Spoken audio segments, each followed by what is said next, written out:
Good evening, ladies and gentlemen. We want to welcome everyone to today's regular meeting of the first day of May. It's actually May Day. I'm sure there's some little girls out there somewhere who did a May dance around a maypole with streamers and whatnot.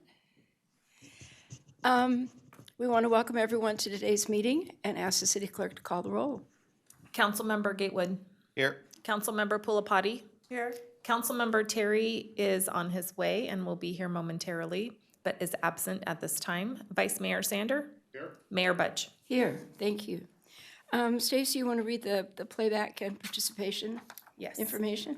The meeting of the Rancho Cordova City Council will be cablecast on Metro Cable 14, the local government affairs channel on the Comcast Consolidated Communications and AT&T Uverse cable systems. The meeting is closed captioned and webcast at metro14live.saccounty.gov. Today's meeting will replay on Thursday, May 4th at 9 a.m. and Friday, May 5th at 6 p.m. The meeting is also viewed at youtube.com/MetroCable14. A DVD copy can also be ordered from the City Clerk's Department, and a webcast of this meeting will be available on the city's website within 48 hours of adjournment of this meeting. Thank you. As normal, we were going to start our meeting tonight with the Pledge of Allegiance, which will be led by one of our students, Adriana Bear.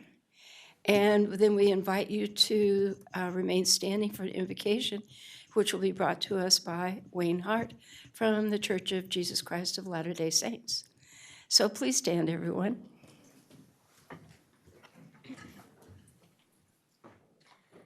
I pledge allegiance to the flag of the United States of America and to the republic for which it stands, one nation, under God, indivisible, with liberty and justice for all. Thank you. Thank you, Adriana. Welcome, Wayne. Thank you. Father, we are grateful to be here. We're grateful to live in a country that enables us to select our leaders. We're grateful for the leaders that we have in this city. We ask that you will continue to bless them, that they will continue to help us grow as a city. Bless us as citizens, that we can continue to support this great community in which we live. How grateful we are for what we do have and for all that we have been blessed with. We say this in the name of Jesus Christ. Amen. Thank you, Wayne. Thank you. Please be seated. Okay. We're also going to start with presentations, which is normal. And we will welcome, actually, let's welcome all of our students. Students, would you raise your hands, please? So everybody can see that you all are here. Terrific. And then we're going to welcome the Sacramento Yellow Mosquito and Vector Control District. And you have information.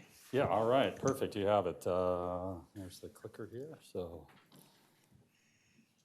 Wait for the presentation. My name is Gary Goodman. I'm the district manager for Sacramento and Yellow Mosquito Vector Control District.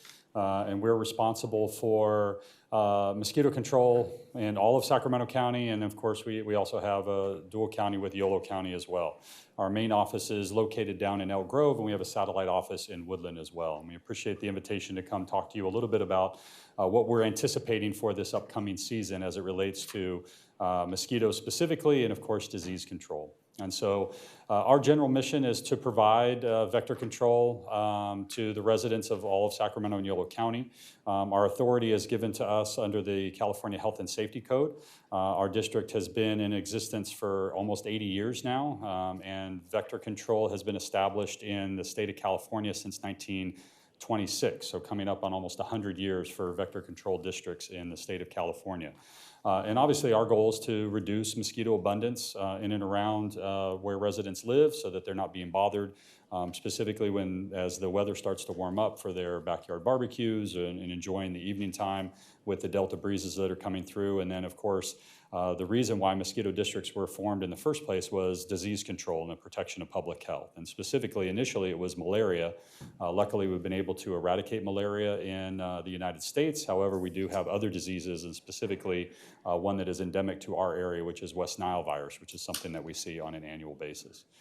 And so we do mosquito management.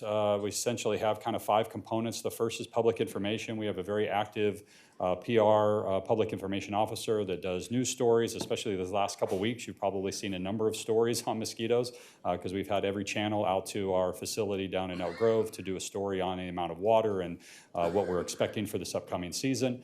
But we also do school presentations. We go out to neighborhood events. We do a lot of national night out, those types of aspects, just to try to educate the public in general as to what they can do to prevent mosquito breeding on their own property, and then, of course, prevent being bitten so that they don't transmit disease. The second component is what we call surveillance, and this is us setting various traps out throughout our district. We essentially pick up traps on a daily basis. In our area, we have about 23 different species of mosquitoes. Not all mosquitoes transmit disease, and only female mosquitoes bite. So only male mosquitoes just fly around and feed on nectar and then mate with the females. Only the female mosquito bites, and they're looking for the protein in your blood so that they can produce the eggs to then lay. And then those mosquitoes lay anywhere from 150 to 250 eggs at a time. So our surveillance program is designed to be able to try to pinpoint in various areas throughout the district, what is the population doing? Is it rising? Is it declining? And then, of course, with that surveillance program is when we're testing those mosquitoes to see if they're carrying diseases such as West Nile. Then we have a biological control program, and so in the middle of the picture there you see those little fish. Those are called mosquito fish. We breed and plant about 3,500 pounds of fish just in Sacramento and Yolo County alone. We're probably the largest mosquito fish breeding facility in the country. Very proud of that particular program, and we offer that service free of charge. We plant those in places like rice fields, wetlands, and sometimes even backyard swimming pools that are not being maintained. So when you have a green swimming pool, that's a perfect breeding ground for mosquitoes, and we can plant a few fish in there that will take care of the problem for us. Then we have an ecological management department. That's more heavy equipment. That's where we work with U.S. Fish and Wildlife Service, wetland owners, some of farmers, those types of things to make sure that these large swaths of land are not having standing water and producing mosquitoes. And then the last aspect of it is what we call chemical control, and that's our technicians going out every day looking for breeding sources like backyard swimming pools, looking at rice fields, looking at wetlands, looking at where standing water and vegetation have that interface, which is a perfect breeding ground for mosquitoes. So here's a number of photos of kind of different habitats, and some of these are very easy for us to spot. In the upper right-hand corner, you see a rice field. Bottom right, you see a wetland. When we can drive by and we see water and we see green, then we know that that's a perfect breeding ground for mosquitoes. The more difficult thing for us to find is what are in people's backyards. We can't see through the fences or on the other side of the house all the time. So what we ask is the general public take a look around their yard once a week for anything that might be holding just a little bit of water.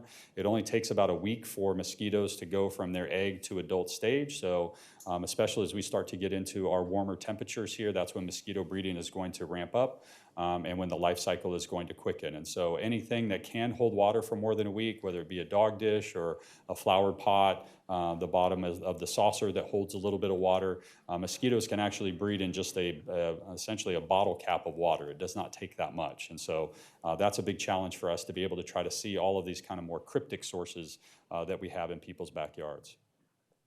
So what are we anticipating for this year? Well, we've had a record amount of rain, right? So a lot of the places, especially over the last 7 or 8 years that have been dry for us, now have water in them. And so we are definitely starting to see an uptick in mosquito production for this upcoming season. And so we're anticipating a busier year than what we've had in the last few years.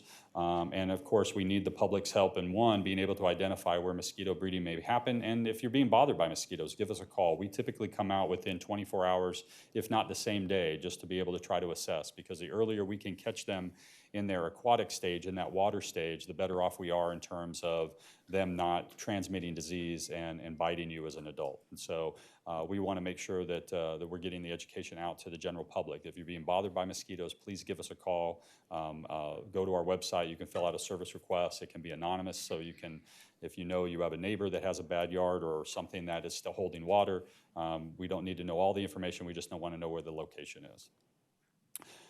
So in our particular area, one of our biggest concerns obviously is West Nile virus. We've had West Nile in California since 2003, in our area since 2004, and it was first introduced to the United States in 1999 in New York City, and then within 4 years steadily made its way across the country. These are both what we call mosquito samples, so individual mosquitoes in the state of California that tested positive, and then human cases. And one thing I want to try to highlight with the human cases is that these typically, human cases for West Nile typically are very severely underreported because symptoms are flu-like symptoms. And so if you get sick in the middle of summer from a mosquito bite, you may never go to the doctor and get diagnosed. And sometimes that flu lasts for just a couple days and you recover. Sometimes that flu can last for months. So it can be a very severe, significant disease. Typically, these human cases that get reported end up being the very serious, what we call neuroinvasive form of the disease. So it's West Nile virus that starts to lead into encephalitis, can lead to blindness, paralysis, and of course even death. And so the CDC estimates that for every essentially neuroinvasive form of the disease, you have anywhere from 30 to 70 additional cases of West Nile virus that actually go underreported. So, so even that small number, and I don't want to call it small, but 208 people that were reported with West Nile that were diagnosed with that, you're probably talking anywhere from 6,000 to 15,000 people that are actually suffering from West Nile. And so one thing I also want to try to emphasize is that people think it's a mild disease. There was a study that was done initially by the California Department of Public Health where they interviewed people that had had symptoms of West Nile virus, and over 50% of them were still experiencing a symptom of West Nile a year after their infection. So it can be a very significant, severe disease that we want people to take very easy precautions for. And one of those is, is trying not to breed mosquitoes in your yard and make sure that you're not being bitten. So here's a map of Rancho Cordova, specifically of areas that we found West Nile virus positive activity last year. And so the circles are positive mosquito samples that we found, and the triangles are positive dead birds. West Nile virus is a bird disease. It's carried by birds, vectored by mosquitoes. So a mosquito bites an infected bird, picks it up, bites another bird, passes it on, or bites a human and passes it on. So while we didn't have a lot of activity in Rancho Cordova last year, as you can see just on the outskirts there in the parts of Sacramento, we did start to see a little bit more of that uptick. And so we're anticipating a busier year this year just due to the amount of water that we have and what we're anticipating a higher abundance of mosquitoes for this upcoming season. Another concern that we've been highlighting over the last couple of years is what we call invasive mosquitoes. And so as I mentioned, we have about 23 different species of mosquitoes that are native here to our Sacramento area. The Aedes aegypti mosquito and Aedes albopictus, which is affectionately known as the yellow fever mosquito and Asian tiger mosquito. These are mosquitoes that typically are found in Mexico, Central America, South America, and they've started to make their way up into California and become established. And the concern with these particular mosquitoes is, one, they like people, and so they like to be around homes, and then two, they can transmit more exotic diseases such as Zika, chikungunya, and dengue.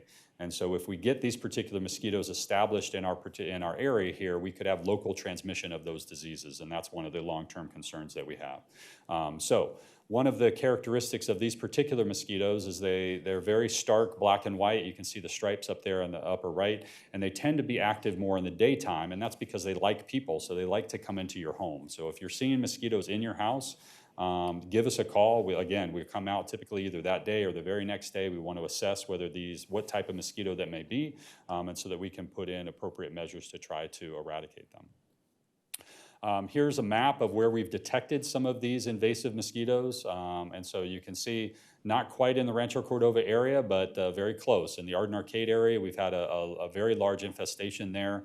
Another one of our biggest ones is in Winters, Elk Grove. It was first found for us in Sacramento County and Citrus Heights. And so it's probably not a matter of if, but when, because these mosquitoes are very hard to find. Again, these are the ones typically that will breed in very small sources of water. So bottle cap, we've even found mosquitoes actually in a potato chip bag that had a little bit of water in it from a sprinkler. So these mosquitoes are very crafty, and again, they Right. like to be around people. And that's more difficult for us because it's a lot of resources to be able to try to go door to door to be able to find these particular species of mosquitoes. So if you have any questions specifically about our program, if you're being bothered by mosquitoes, you can call our phone number, 1-800-429-1022, or you can visit on our website at fightthebite.net. The other thing I just wanted to reference, protecting yourself. These are repellent packets. We buy this stuff by the pallet, so if you have evening events, anything that's have upcoming here in A the summer. pallet full. We have a pallet full. We're more than happy to deliver that with information so that we can get education out to the public, but we want people to use repellent. It's effective. So specifically, if you're going out in the evening time, for that walk or doing some gardening or those types of things, put on repellent before you go out, because that's when mosquitoes are going to be most active, and that's when the risk of transmission for West Nile is going to be the greatest. So as we start to go into our summertime, which is when mosquitoes are going to be more active, please, again, give us a call if you're being bothered by mosquitoes, and put on a good repellent when you're going to be out there and mosquitoes are active. And with that, if the council has any questions, more than happy to answer them. So I suspect if we find dead birds, especially crows and jaybirds and magpies, we should call you also. Absolutely. The program is actually run by the California Department of Public Health, but it's a statewide program of essentially reporting dead birds. Because West Nile is a bird disease, if you see a dead bird, please give us a call, let us know. We'll come pick it up. We'll bring it back to the office, we'll test it. And if it has West Nile, we will let you know in that particular area, and then that triggers a whole nother sense of events for us internally as to what we're going to do in terms of our surveillance program and control. If we don't call you, it's because the bird died of something else. Could be a cat or a car or any number of things. But yes, absolutely. If you see a bird, and specifically West Nile is very active in crows and the jay population, those things that we have, which is why we're going to have West Nile virus here forever. We have the right birds and the right mosquitoes that can transmit it. So unfortunately, it's not something that's really going to go away, and we want to make sure that people are aware of that and so that they can protect themselves. Okay, Gary, any questions? Is this a number to call for the dead birds? That's directly our number. The dead bird number is 877-WNV bird, West Nile virus bird. But you can call us, and we'll be more than happy to help fill out the form so that we can get things going. But yeah, absolutely. If you see a dead bird, give us a call. I have one question. So you said they survive for many months without water. So when you have stagnant water and you see kind of it's green and you kind of just throw it away or spill it, they can still survive. What do you do to take the Yeah, precautions? so there's different species of mosquitoes that have different behavior. So typically the ones that transmit virus breed in stagnant water. The Aedes aegypti mosquitoes can lay dormant without water for months, and so that there is a distinction between those two. So for us, when we see stagnant water, we go around and we'll either treat that or we'll try to drain it. If we can drain the water, then those mosquitoes that can transmit West Nile, they'll die. For the Aedes mosquitoes, for the invasive mosquitoes, they can lay dormant for months on end, and that's another challenge associated. It's almost like a different level of control effort. So we want to know where they are so that we can try to implement different types of measures to control that particular mosquito species. Does that make sense? Yeah. Perfect, thank you. Okay, well, thank you very much. We Great. appreciate your coming. Thank you very much for the opportunity. Greatly appreciate it. Sure. Have a And great there's, day. for audience, there's copies of his presentation in the back of the room. Oh, and one other thing I did want to mention, I'm sure, our board member that sits on the board that you appointed from, you probably have never heard of him, but Bob McGarvey has been on our board for a number of years. He's Right. an excellent advocate. I know he comes and gives presentations here to you to keep you guys updated. But we are very thankful for his leadership on our board as well. And I'm very happy to have him for, gosh, I think almost 12 or 13 years now. So he's Yeah. been on the board for quite some time. So if you haven't met him, he's a wonderful man. So. Thank you, Anyway, Gary. We thank- appreciate it. Thank you very much. Okay, so I'm going to ask Diane Rogers from the Chamber of Commerce to meet me down front with our crew.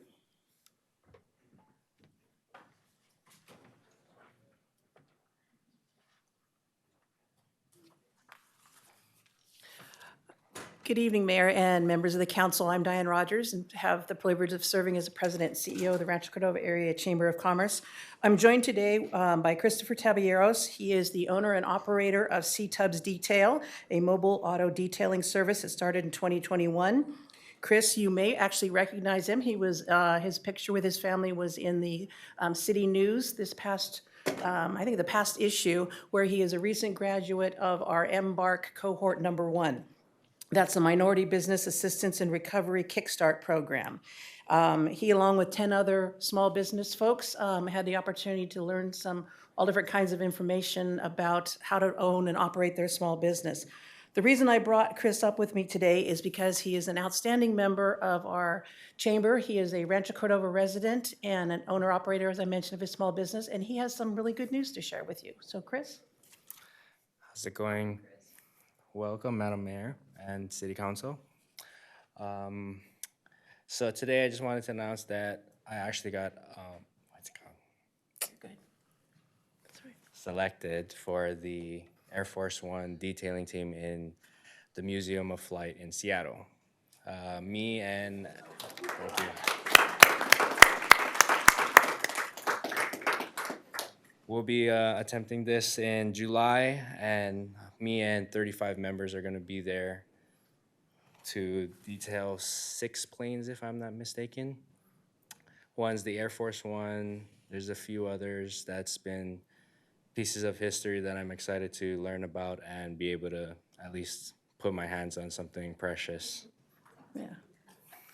So, yeah, we're real pleased for Chris. He's been selected along with some of his colleagues to be a detailer of some of our historical airplanes, including past Air Force Ones. So we're up in Seattle doing that. So we're real proud of him and thought it'd be a great opportunity to share his story with us today. Absolutely, and especially because he's a graduate of the first Embark class. Right, and a Yeah. Rancho resident. Absolutely. So and it was my pleasure to hand out the graduation certificates to all of you. So congratulations. Thank you very much. This is really terrific. So we're here today to recognize National Small Business Week, and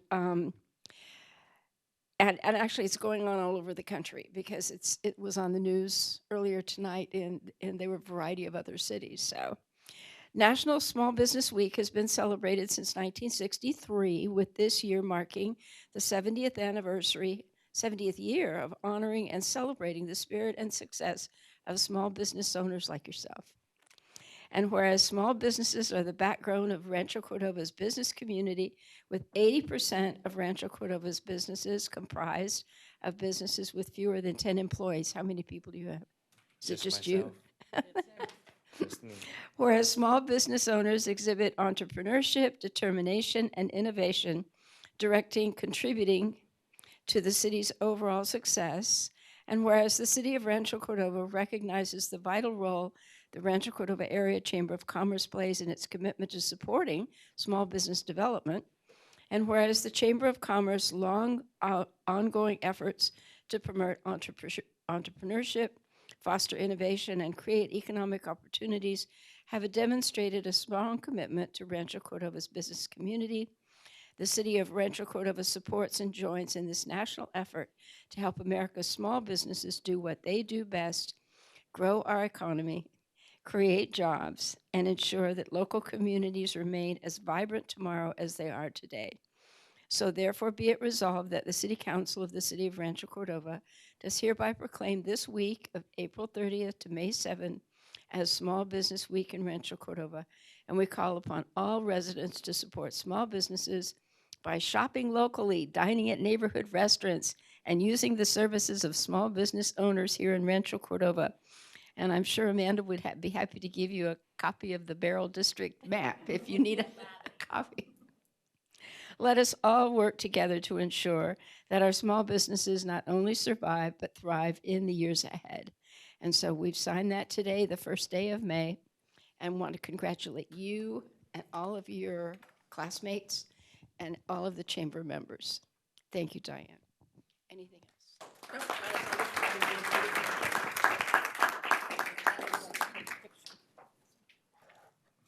So I'm going to give this to you.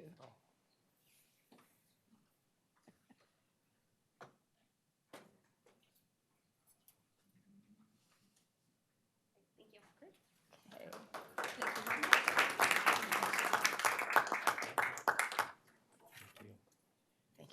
Good luck. Enjoy your time in Seattle. I will. Polishing up Air Force One. Make us proud, Chris. Put Rancho on the side of one of those buildings. You know what to do. You know how we tag. Okay,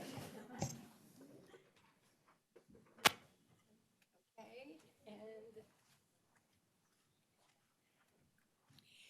David is going to be joined by Kyla Aquino Irving, Executive Affairs Director, External Affairs Director of Sierra Donor Services. Okay, good. Hi, kiddo. All right. We have a little crowd. That's nice. Oh, okay. Hi, David. Welcome. My husband. Good. So this is a proclamation giving in recognition of, where'd that microphone go? Sorry, I should have handed it to you. This is a proclamation given in recognition of Donate Life Month, April 2023.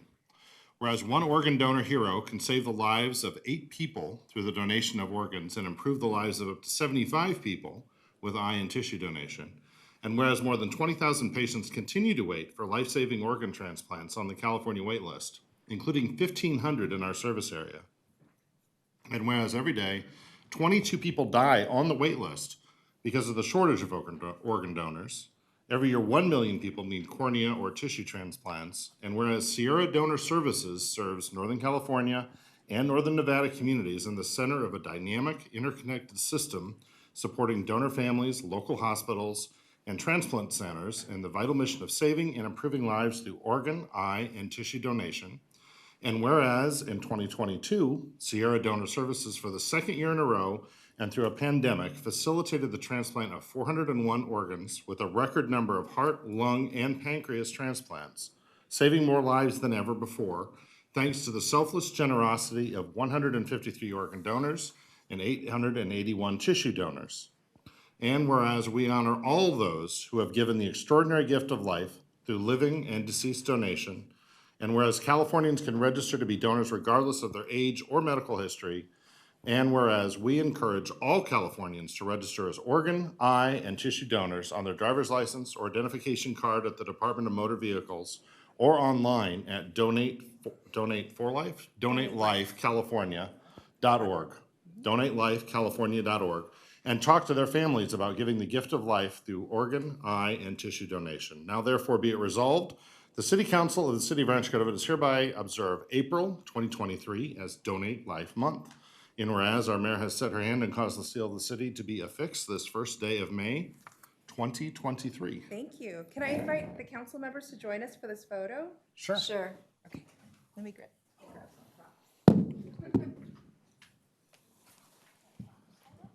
some fun props for you guys to hold with the picture.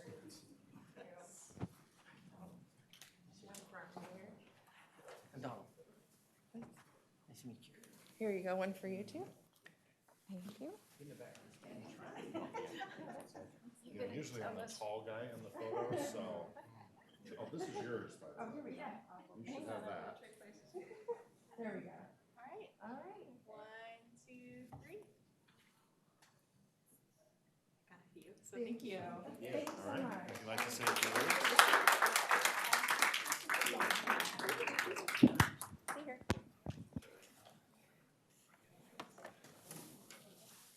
Thank you so much for entertaining me. I'm Filipino. We love to take pictures, of course. I am Kyla Aquino Irving, like they said. I'm the External Affairs Director at Sierra Donor Services. Moreover, I'm a proud Anatolia resident and the mom of a McGarvey Griffin right here. He knows who Bob is too. What's that? So he knows who Bob McGarvey is too. Absolutely. Okay, good. Yeah.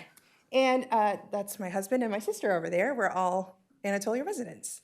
I'm also proud to say that I work for an organization that saves and improves lives through organ, eye, and tissue donation. We work to recover organs. Last month was actually Donate Life Month, and this month is Asian American Pacific Islander Month. Right. So in honor of that, I want to talk about how, sadly, of that 100,000 people waiting for organs, over 70,000 or 70% of the people waiting are people of color. In California, 20% of the waiting list is people of Asian descent. And sadly, of my people, the Asian Americans, only 1 out of 10 typically say yes to organ donation when they're offered the opportunity. So my invitation to everyone in Rancho Cordova is to say yes to organ donation. Go online to donatelifecalifornia.org to register and tell everyone. I totally forgot to also mention I'm a 2-time kidney transplant recipient. So that's the other reason why I'm very proud to represent this organization, because my mom's kidney has allowed me to be a mother myself. So I hope to share that miracle with everyone and hope to see more miracles in our community, because there are people waiting and the shortage is not getting any easier. So I invite you all to help me. I hope to have more events locally so that we can spread the word. Thank you. Thank you. Kyla, thank you. Thank you. Madam Mayor, Yes. if I could just make a couple comments. Kyla and I got to meet a couple months ago, and I'm sorry I was late today. I actually started a new job this morning and drove here from Porterville, so I just got here. Tulare County, if anybody's keeping track of where that is. But as the brother of somebody who is a transplant recipient, the nephew of somebody who's a transplant recipient, and the son of somebody who was a 3-time transplant recipient, thank you for the work that you're doing. It's saving lives, it's changing lives. It's one of the first times I met with a nonprofit leader where we got to the end of the meeting, I'm like, how can I help? Like, how much money or what kinds of grants you're looking for? No, we just want to work with you to raise awareness. That's it. They have the funding. They just need people to sign up and do it. So hopefully more people will do it. And thank you for all the work that you're doing. Thank you. And sorry I was late, and thank you, David, for stepping in and reading that. So No problem. Thank you. Thank you, Kyla.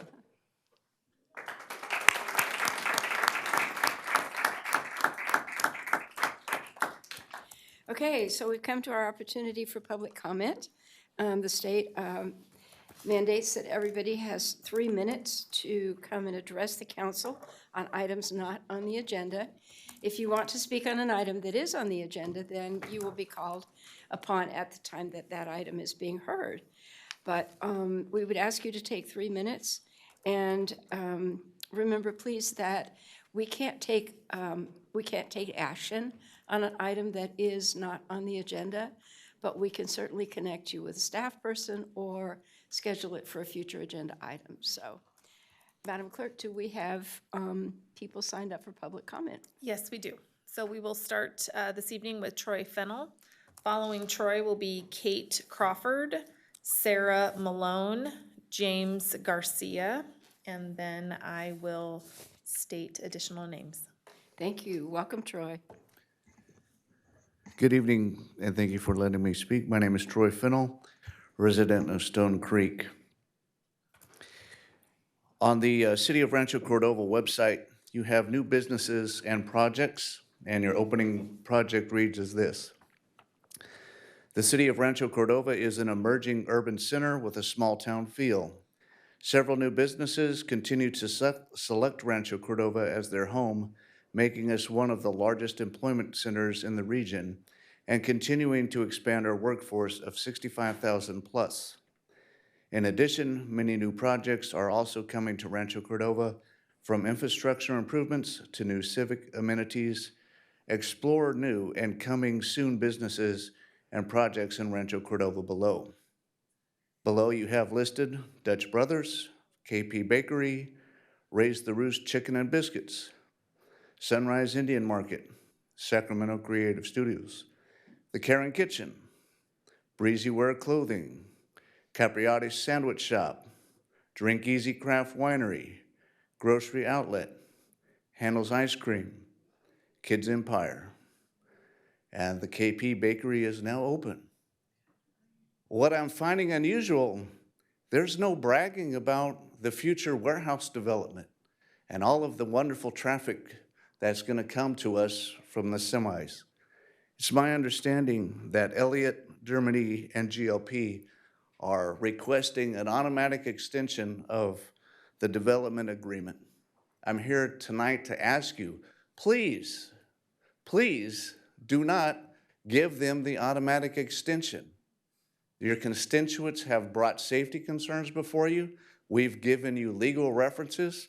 And tonight I would like to submit Title VII, Article 2.5, Development Agreements Section 65865.3, subsection B, which empowers you to stop developments that propose health and safety risk to the community.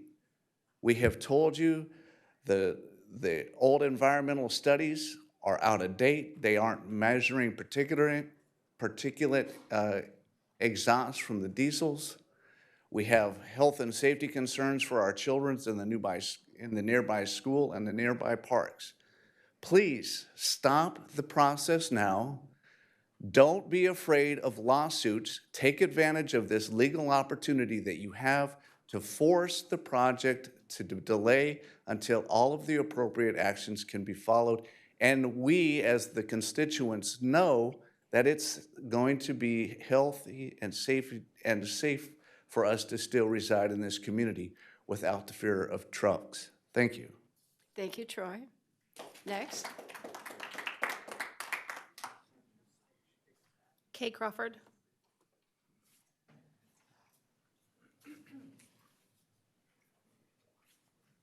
Hello. This isn't going to pick up my stomach growling, is it? Okay, sorry. I'm Kay Crawford, not Kate Crawford, by the way, it's Kay Crawford. I'm 82. Mr. Crawford is an 87-year-old disabled veteran. We chose to retire to Rancho because of its vibrant and safe community and friendly neighbors. We were accepted by Rebuilding Together Sacramento for the Rebuild Day event. All work, including all permits, materials, supplies, labor, and equipment, was provided by RTS. Both house captains agreed they would be able to extend our driveway to park on.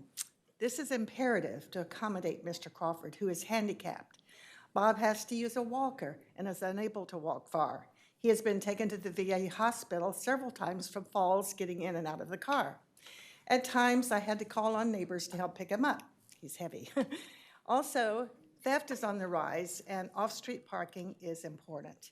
We cannot afford another catalytic converter or security camera other than our limited doorbell ring.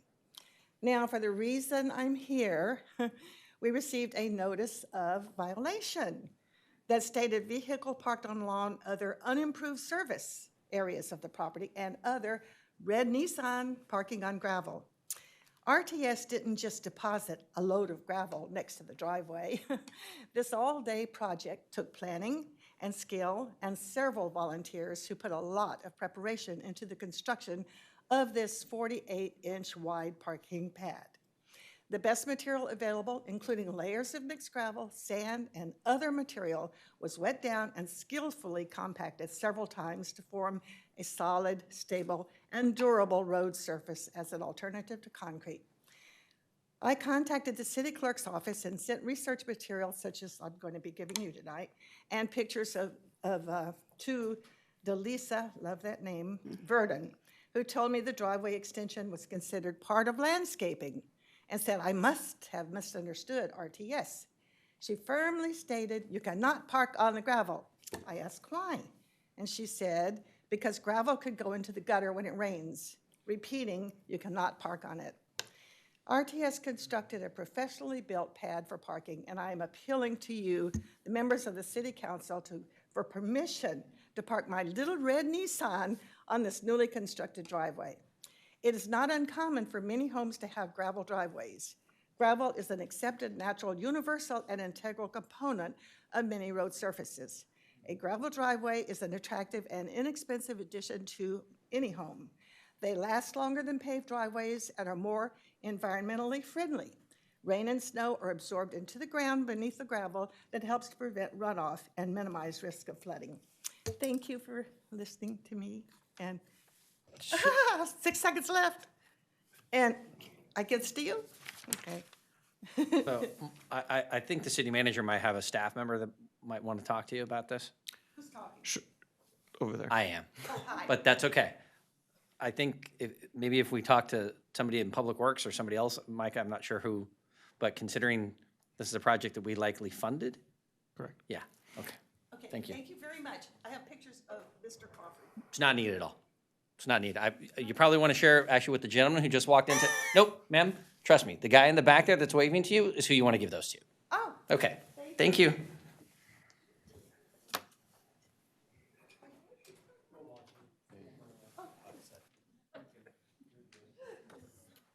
Next is Sarah Malone. Hello, Honorable Mayor, Vice Mayor, City Council members, and city staff. I reviewed the application from Elliott Homes, it says GSP, but I think it's GLP, in Dermody to extend the developer agreement. Their application was submitted on April 4, 2023. This developer agreement is the source of the demise of our neighborhood and city. If this is allowed to be extended, then every one of you who stated we really don't want these warehouses, but our hands are tied, will have been untruthful to your constituents. Please do not allow this extension. We as a city need to figure out our next steps for zoning and what we do and don't allow to be developed in this community. Please allow the DA to expire and meet with your constituents to form a cohesive zoning plan so we can all breathe healthy air and maintain our quality of life. Better yet, under Government Code, Title VII, Article 2.5, Development Agreements, Section 65865.3, subsection B, wow, that's a mouthful, states, the city may modify or suspend the provisions of the development agreement if the city determines that the failure of the city to do so would place the residents of the territory subject to the development agreement or the residents of the city, or both, in a condition dangerous to their health or safety, or both. I strongly believe we as a community have provided enough factual information for you to make the determination that going forward with this extension, or any further warehouse projects for that matter, will place us in conditions that are extremely dangerous to our health and safety. And if you're not willing to take our factual information, then please revisit and have a new EIR or CEQA review. Thank you. Thank you, Sarah. Next, Next speaker is James Garcia. James. Following James will be Paul Carroll and Helen Whalen Bishaw. Welcome, James. Thank you.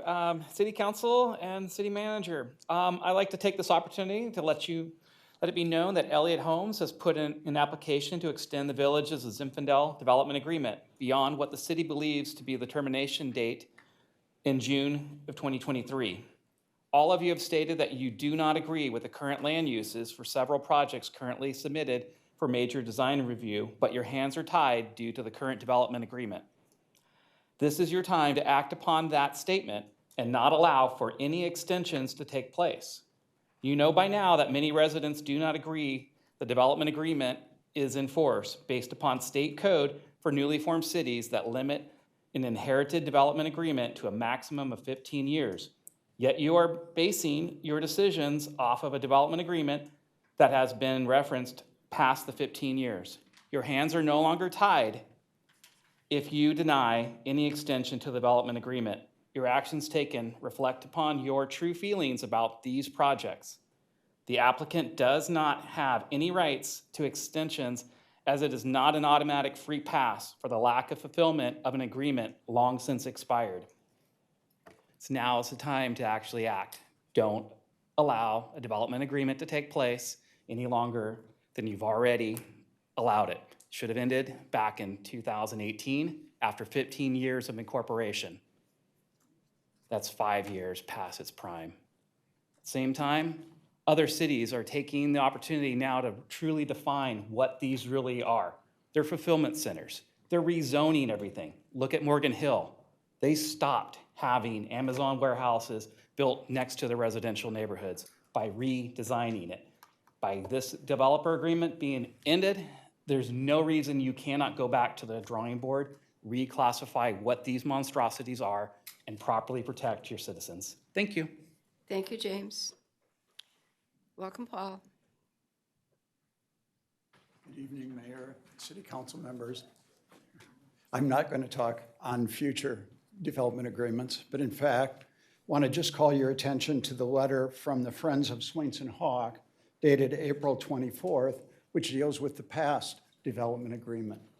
Essentially, in that letter, they talk about a failure to comply with the habitat mitigation requirements of Zinfandel Village.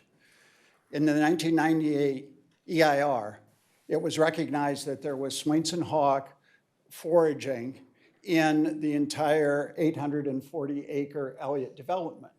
As part of the requirement for that, an agreement was reached with California Fish and Wildlife that 43 acres should be set aside, mitigated, at a mitigation bank within 10 miles.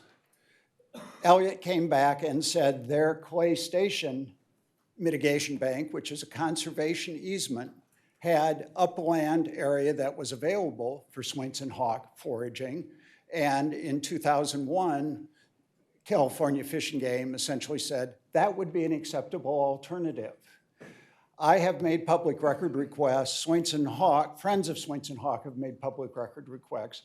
We can find nothing that confirms that there were 83 dedicated acres set aside in Clay Station Mitigation Bank. Essentially, it's as if the statement had been made that you have to put $5,000 set aside, you know, where we can see it at all times. And in fact, Elliott said, look at our bank account. We have far more than $5,000 in our bank account. That is proof enough.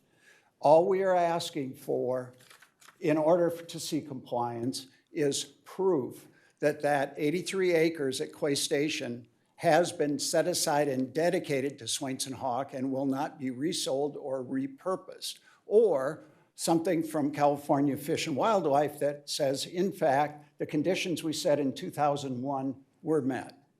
Without either of those two things, this project and all of Elliott's projects are not CEQA compliant. And I wanted to bring this to your attention now, knowing that in 2 weeks, there will be a final vote of approval or denial on the Lodges Center. And it's an issue that seemingly could be easily addressed, but if it is not addressed, the project is not in compliance. Thank you. Paul, are you familiar with Clay Station? I am not. You should go out there. And the issue is not that it's not a conservation status. I mean, we see the conservation easement. What is needed for mitigation is a commitment that says in formal writing, this land is set aside. Elliott has done that for seasonal vernal pools. In fact, the mitigation log notes for villages of Zinfandel, there is land set aside for vernal pool mitigation. That same log is silent on Swainson hawk. So it's it's that documentation that we have been unable to find, which in fact closes the EIR. At this point, it remains open, at least in terms of the challenge we would make to it. Thank you. You might check out Clay Station. Welcome, Marilyn. Greetings. I'm Helen William Bashaw. I'm from I'm over Ellen, I'm on sorry. Tierra Grande. You get something? No. You're fine? Okay. I'm concerned about two things: development agreements not being upheld by the council, and comments made by a contracted employee that supports these builders.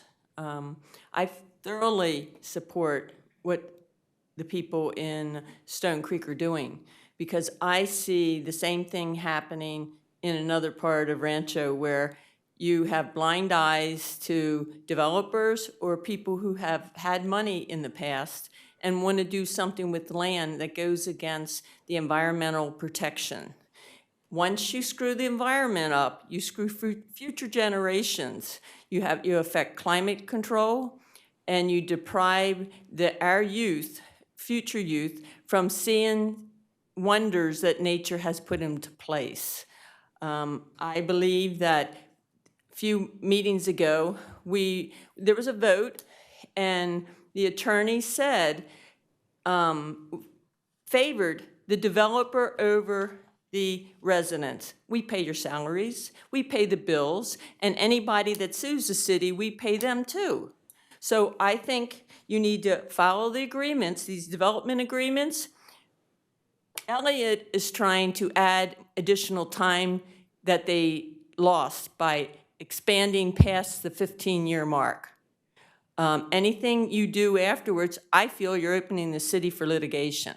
And I think you need to get some backbone and start to protect the people. Because I'm just appalled to hear the bickering going back and forth with certain people. Only have heard one council person really say, and thank you, Garrett, that they work for the people. So Elliot is coming in here and bullying. He's an out-of-town builder out of Arizona, and this is happening all over the area. I think you need to pay attention to the people that pay the bills in Rancho Cordova. You've got the community to give you an additional sales tax. We're now at 1% sales tax. You're using the money to do a lot of fancy things, but you're not protecting the future of our environment for the children that are coming into this world. Thank you. Thank you, Helen. Anybody else? Yes, I have a speaker card with 2 names on it, Shauna Mandel and Megan Smith. Shauna, Megan? Did you want to speak together or separately? Together. Okay, you'll have up to 3 minutes. Hi, my name is Shauna Mandel, and I live in Anatolia area, and I'm the parent of 2 small children at Sunrise Elementary. I'm Megan Smith. I live in the Anatolia area, and I am a parent of 3 small children in the area. And we're here to talk about the lack of middle and high schools in our area, specifically our neighborhood. We feel it's an urgent topic for a lot of reasons, but mainly that we don't feel it's equitable that our children are, when they do go to middle and high school, are going to have to be bused so far away, 45 minutes or more. And I don't think that a lot of them in our area would be able to do extracurricular activities, being that it's so far. And I just feel like there's already overcrowding at those schools, which could push our kids to have to go even further away than they are right now. Yeah, and the middle and high school students ride the bus together, which if you guys are parents, you understand that putting your 7th grade daughter on a bus with high schoolers is uncomfortable. And their bus ride is extra long in middle school, which it does not seem fair. They're on the bus for hours each day. As parents, I've been in the area for over 12 years. When I was buying our house, we were told that there would be a school coming. And I didn't even have children yet, so I did not think that it was an issue. And here I am having a 3rd grader and a 1st grader, and it's becoming an issue. I feel like we've been paying taxes for a long time to the Mellorews, and I'm fine with paying taxes. I think taxes are good, but I feel like we're not getting a return that we were hoping for, especially when it comes to schools. And in the area, there are thousands of houses being built that the numbers aren't even included in McGarvey and Sunrise population yet. And so when our kids aren't able to get into those schools or get into the middle and high school and have to be bused further because those numbers aren't accounted for, that's very frustrating. And I'd like to mention that we started a Facebook group just like within the last week in our area for South Rancho. And we already have almost 250 parents who have signed up and said this is something that they're interested in. And so we're going to be encouraging them to talk to Elk Grove Unified School District and you guys to make sure that our voices are being heard. So we had thought that I understand there's a 2x2 meeting that you guys have with people with Elk Grove Unified School District, and we would like this to be brought up as an urgent issue, and also push for a discussion on land purchase. I know that there's been some issues concerning that, so that's something that's really important and we think could be a good next step. Thank you. So have you all and your 250 friends made this pitch to the Elk Grove School District? That's next. Yeah. Yep. We started it. I would say that's, Unfortunately, you got to start there first. yeah, I would say as somebody who's been on that 2x2 since I got elected, and I have a soon-to-be 7th grader that's going to be going to those schools, I'm intimately involved with this, and I'd be happy to meet with the group. But your conversation needs to start with the school district. That's who's buying the land, and that's who ultimately says that until the 4th elementary school is ready to open, that's when we'll see even the pared-down school. But I'd be happy to talk to you and the group more about that. That would be great. Thank you. Yeah, we're just trying to do everything we possibly can. So Yeah, thank you. I've been doing it for 11 years, and there's a lot of background there. If you'd like to, if you'd like to hear more. We definitely will work with them, but our city representatives, we live in the city. We felt like it was appropriate to bring it up here. And like I said, we started this less than a week ago. So when we found out there's this meeting, all right, we're gonna go. There's a board meeting coming up, we're gonna go.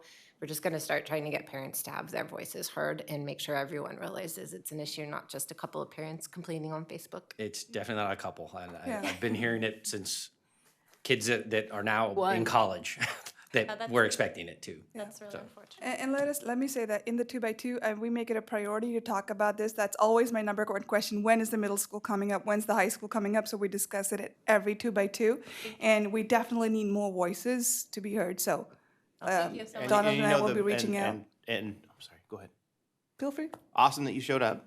And then hopefully someday soon we can have a fulsome Rancho Cordova School District that you can all join with us in, because a 45-minute drive to a 5-minute drive would be where we really want it, because the next big high school is going to be dropped, isn't going to be done by Elk Grove. It's going to be done by the Rancho Cordova School District, and it's going to be right in the middle of the city. And that's where we all need to go. That and the other one, pull us all together. And you guys would be for coming together as one big school district, right?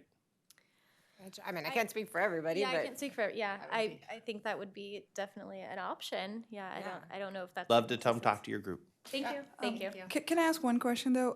Last quarter, we had a lot of issues with the school bus not coming on time and pickup, and I'll ask the one with the middle school, we trying to push on that. Is that better now? I don't have a middle school. Oh. Yeah. Oh, I have I thought you babies. said 7th grader. No? Oh, no, I've got 3 young Got it, children. okay. Yeah, Okay. sorry. yeah, Thanks. I've got a 3rd grader and a 1st grader. Yeah, Thank you, guys. Thanks. thank you. Okay, anybody else? Yes, Mayor Budge, I'm going to turn it over to Zoom. And Valerie, I'm going to go ahead and unmute you, and you'll have up to 3 minutes to speak. And if there's anybody else in Zoom that would like to raise their hand for general public comment, now is the time to raise your hand. Welcome, Valerie.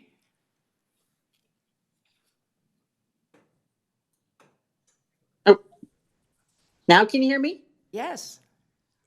Oh, I did what I was supposed to on the screen. Hi, good evening, Mayor Budge and council members and city staff. I am Valerie from Stone Creek, and I have a question about the city council meeting, April 17th, agenda item 18.2, the comparison of the Stone Creek Industrial Center plans. One of the items on that plan was the loading docks. And it was stated that the 2019 approved design had 152 loading docks. And I had a document in my hand at that time that was from the Rancho Cordova Economic Forecast, January 31st, 2020. And it shows, and it stated 24 loading docks. Then I went to the design review back in 2019 when it was presented. I found the 24 loading docks, and it was on the overall site plan, on the paving document of paving design. And then I found A3, A4, and A5 that noted loading docks. And there was only 24. My question is, who came up with 152 loading docks on that original design? Because I feel that the design that Dermody is presenting, showing only 144 loading docks, is much less than the original design, when the original design was only 24. So somebody fudged the loading docks on the original design review of 2019. I don't know if that was Dermody to show he is better. I don't know if that was a flaw from our planning department. I would like that question answered. And I also sent a letter I sent my email in to you guys to answer that. Because if it was Dermody, you already have him in a lie, and he's going to lie some more, and you're going to have him develop that warehouse that's going to go across the street from me that's 374 feet from my house. That's closer than any other of the warehouses that are in this city. Think So, about it. Valerie, can somebody from the planning department call you? That, or they can send me an email because I sent them an email. So you'll be at the Thursday meeting? Yes, I will. Great. Okay. We'll ask the planning department to clarify the whole, the two different projects, or the old projects versus the revised project. All right. Okay? Yep. Great. We'll see you Thursday. Mayor Budge, there's no additional hands that are raised via Zoom, but the city clerk's office did receive some public comment via email. Those emails have been distributed to the city council. They've been placed on the city's website, and they have been printed and are available in the back of the council chambers for the public. Those emails were received from Valerie Knipschild, Sarah Malone, James Garcia, Jennifer Garcia, and Marilyn Metzger. Okay, thank you, Stacy. Then we'll move on to council reports, and we'll start with Donald. I'll keep mine fairly brief. I know a couple of us were at Cap to Cap. I, again, led the community resources team, but it's affordable housing, homeless services, and now economic mobility was one that we actually added this year. And so we carried a paper from the United Way talking about basic income programs. Really is more like a test case as far as the effectiveness of some of those programs, and then some tweaks that they wanted to do around the tax implications of programs like that may actually prevent families from qualifying for SNAP and other Medi-Cal and other programs like that. It was a very great few days in DC, fairly exhausting. I want to thank all of our staff, including the Simon & Company team that shepherded us not throughout the Capitol and throughout the DC area, but then also set all of our meetings. And we've become kind of known for this team in the city supporting it. And it's helped the team grow from when we first started doing this from about 10 people to about 50 people in total that had signed up for the team. Although there wasn't 50 people at any one of the meetings, but it was a great few days. I appreciate everybody's help in supporting it. There was an Air District meeting last week. I'll just remind folks that we've moved out of the check before you burn time of the year to the spare the air day or phase.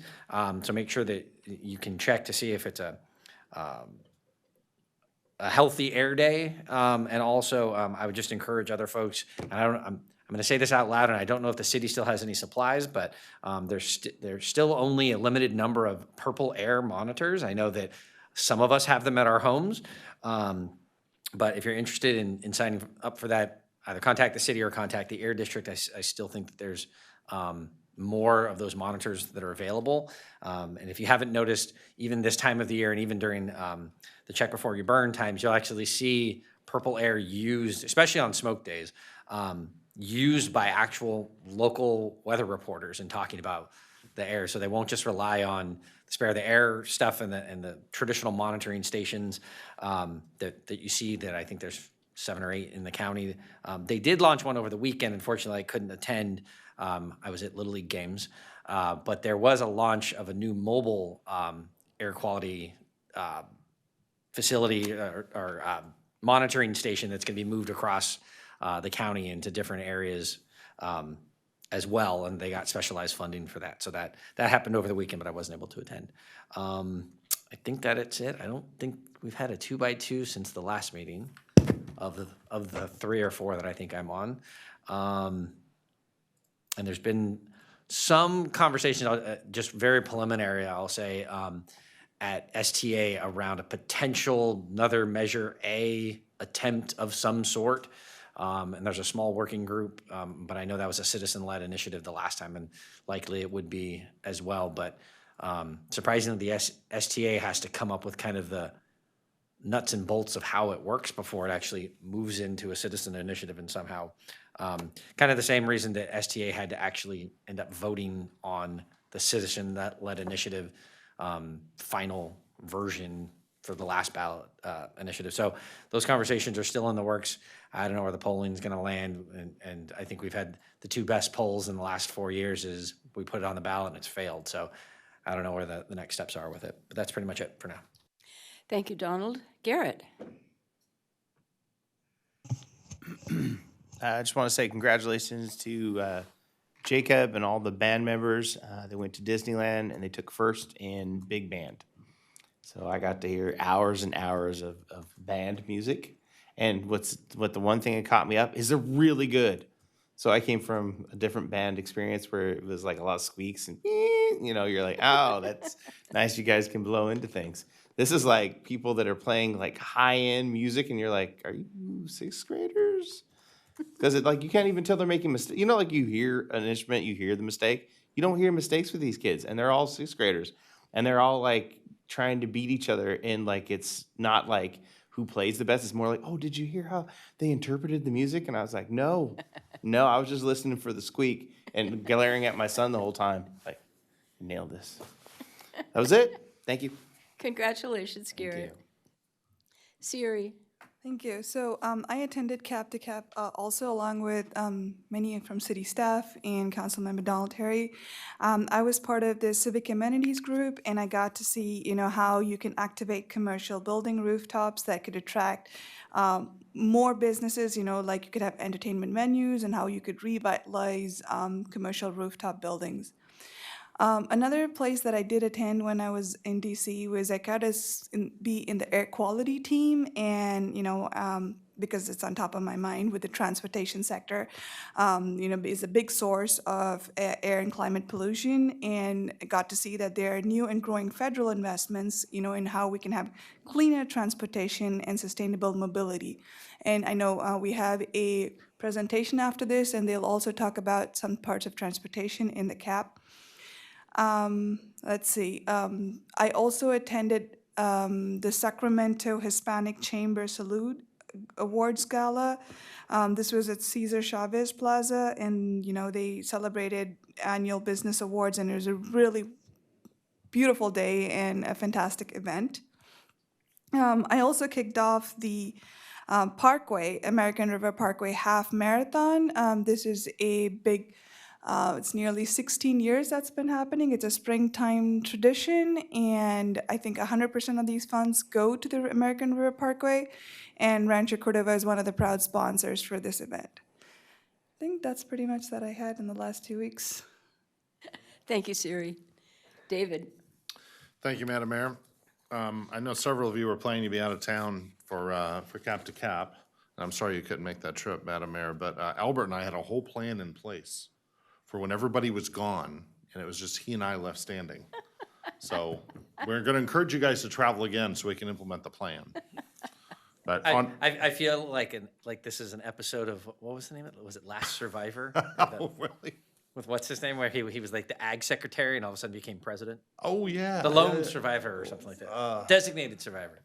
Designated survivor, like of the president's cabinet, right? Yeah. Something happens and, Kiefer Sutherland. Some random secretary becomes president. Oh, yeah, there we go. Yeah, kind of like that. That's what Albert and I had in mind.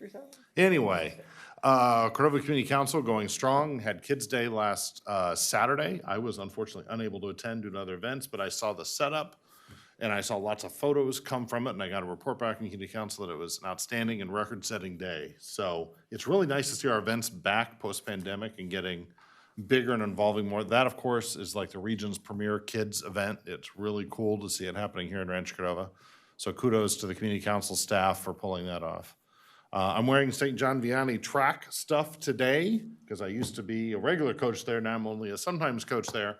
But I just want to let you guys know that once again, they brought home the medal to Rancho Cordova in the big PAL track meet. That is, they basically beat all the other Catholic schools in the Sacramento region.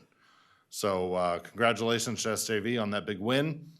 Also, not to be undone, the Cordova High School track team apparently won both the women's division and the men's division in track just last Saturday. So we got a lot of track victories in Rancho Cordova. It's very, very cool. And other than that, since our last meeting, I have visited about 9 universities. And my son finally made a decision, so that's all good, but that's the end of my report. Thank you. Did you tell Donald? Yes. Notre Donald, Dame. top of mind. Notre Dame. Far and away the winner. I had suggested going there for law school. My dad mentioned to me that I wouldn't like the winters, and I said, well, I'd rather be cold than hot. And he just starts laughing on the other end of the phone. And when he finally stopped laughing, I go, what's so funny? He goes, you grew up in Santa Cruz. You don't know what cold is. So we'll see. We've had that conversation with him. That's for sure. Go Irish. Yeah, thank you. Wow, very cool. Yeah, Donald and I have already had our conversation. And he came out on the short end of that stick. So my household has been dealing with the virus for the last 2 weeks, so I spent 2 weeks canceling absolutely everything, including cap to cap. And so I would ask that we adjourn tonight in memory of the husband of one of our retired city employees, wonderful gentleman named Tony Phelps. He passed away. His obituary was in the paper. And there will be a service for him on the 17th of May. So I know Albert will be there. I'll be there. So we're going to go into the city manager's report. Well, thank you, Mayor, for that acknowledgement for former staff. I will actually spend a little time just talking a little bit about what's next, as we talked about all the events are coming back, and I just want to highlight a few things that are coming up this week. It is a very busy schedule over the next couple weeks, and just wanted to highlight that for the community and everyone. We have a Good Neighbor event at Peter J. Shields on May 4th, at the same time as another ad hoc community meeting. So we'll be splitting probably events that night. I also want to recommend that May is Bike Month is in front of us and celebrating that. And so there will be a bike ride at that Good Day event on Thursday as well, and is celebrating May the 4th be with you, I think. It's maybe a Star Wars theme. So yeah. I don't know if we're inviting people to dress up or not, but it looks like we are. So May the 4th be with you, and dress up in your Star Wars gear.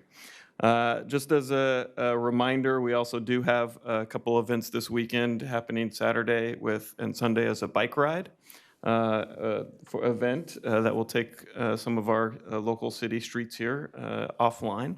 And then we also have a robotics competition, Rancho Bot 2023 on Saturday as well. So lots of events coming up, and just wanted to a reminder for next week, we do have a special city council meeting workshop finishing up our discussion with our CEIF grants. And so just highlighting what's to come as well. This next week's a busy couple weeks, so that's it. Wonderful. Thank you, Micah. So we'll move into our consent calendar. Consent calendar items are deemed routine and can be approved with one motion unless there's an item that the council wants to pull or we have public comment.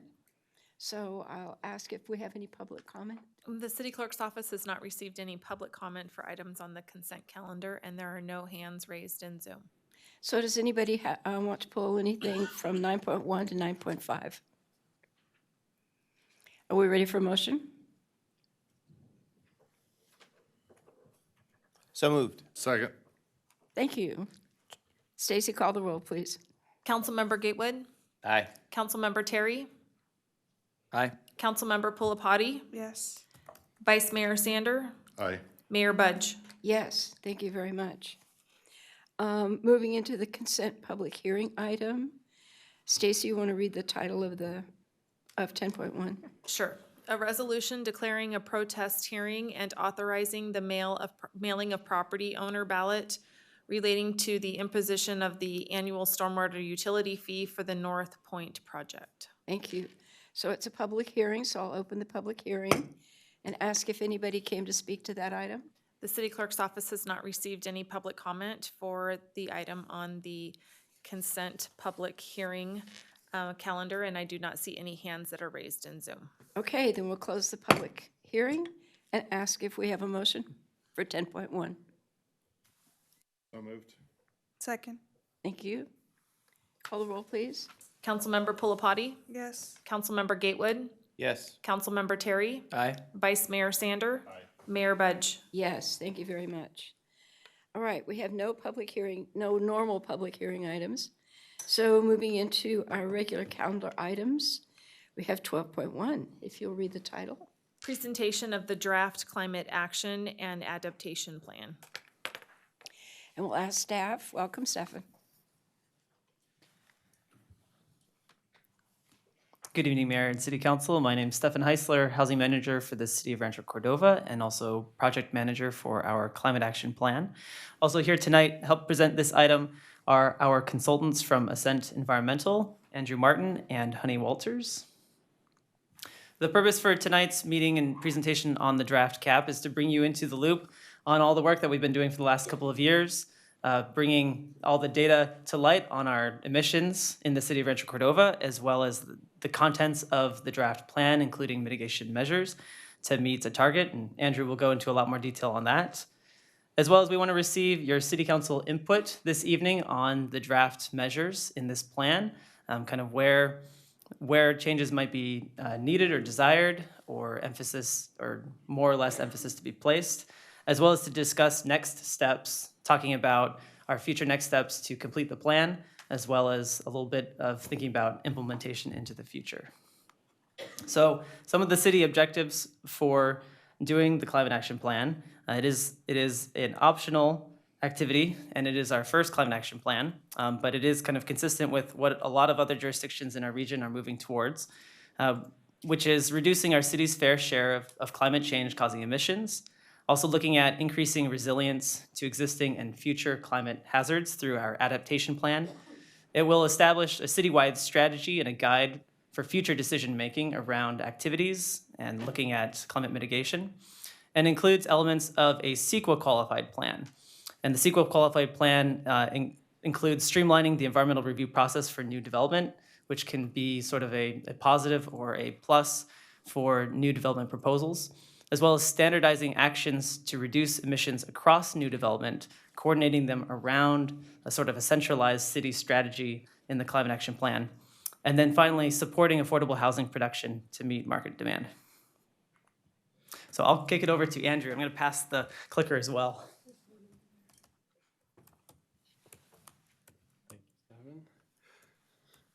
Hi, good evening. So again, I'm Andrew Martin with Ascent. We're the firm the city hired to support staff on preparing your climate action and adaptation plan. So what I wanted to do tonight was take a little time to walk through the different components of your plan. You can see those listed on here. And we'll go through these one by one, so I won't dwell on each of them now. But what I did want to say at the outset was you'll notice this, the blue font with the asterisk and the note CEQA qualified plan component. So as we do go through the presentation tonight, we've tried to clearly highlight that for you so you can understand why each of those plan elements or components was provided. And it was so that we can provide you with the elements of a CEQA qualified climate action plan. And maybe just to say a little bit more about what that CEQA qualified plan is. There's elements of the CEQA guidelines that set forth provisions in what's called there a qualified plan for the reduction of greenhouse gas emissions.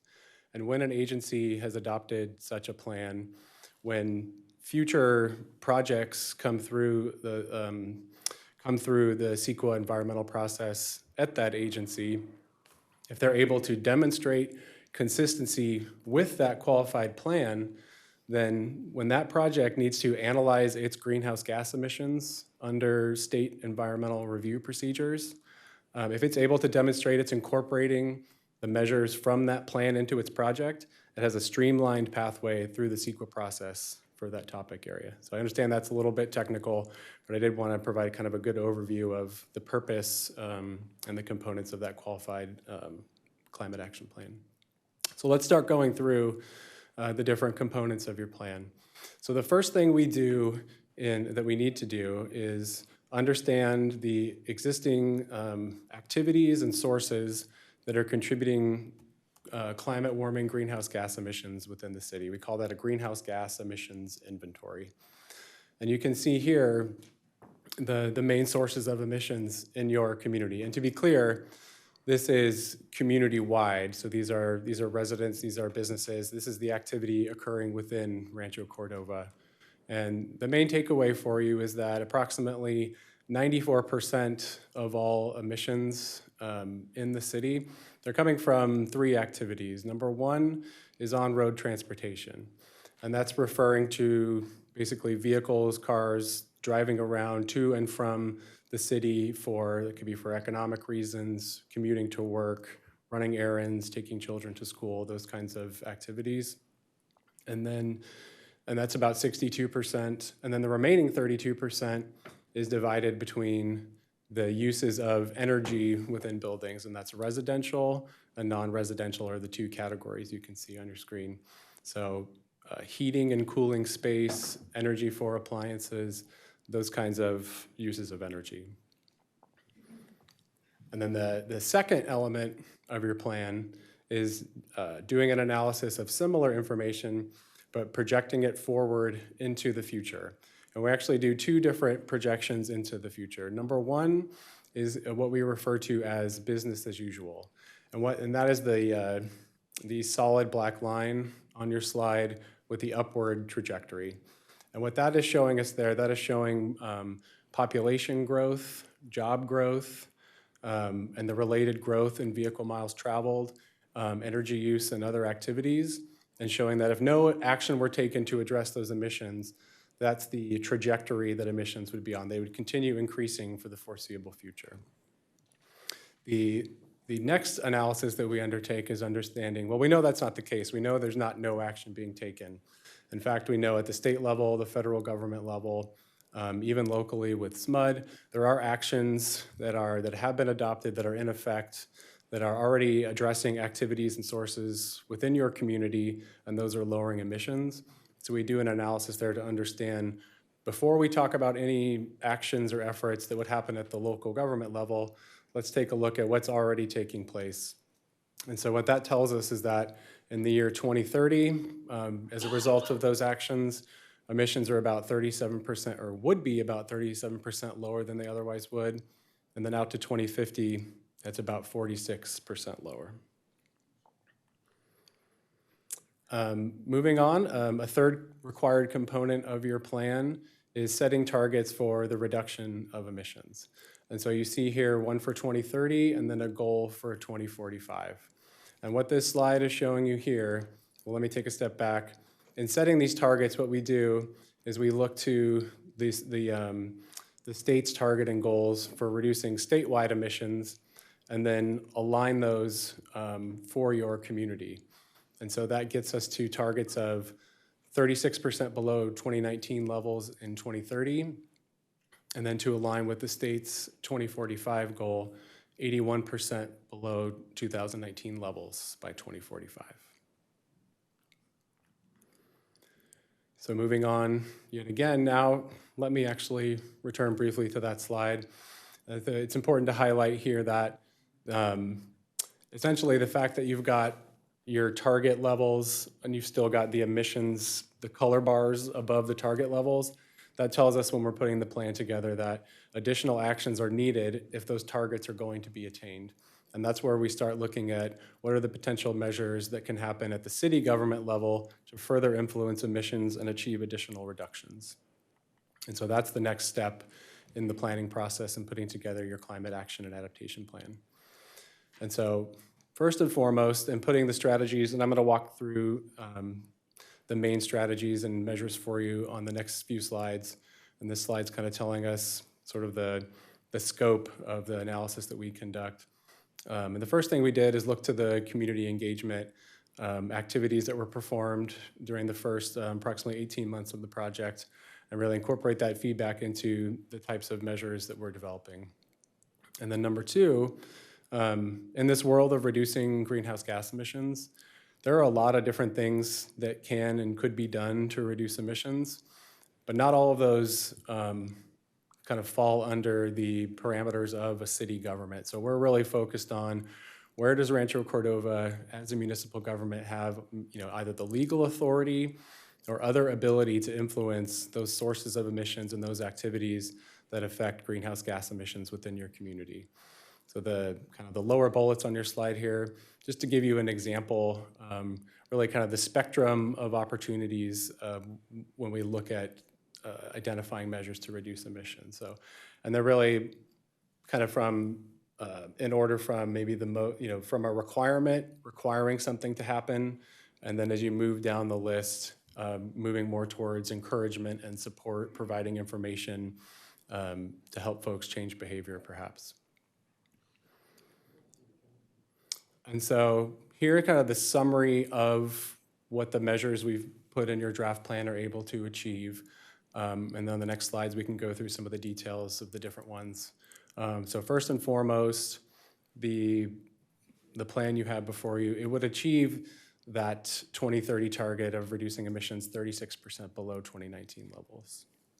Number two, the measures would make substantial progress toward the 2045 goal. And there's but there is a typo here in parentheses there that should say 81% below 2019 levels. That's the 2045 goal.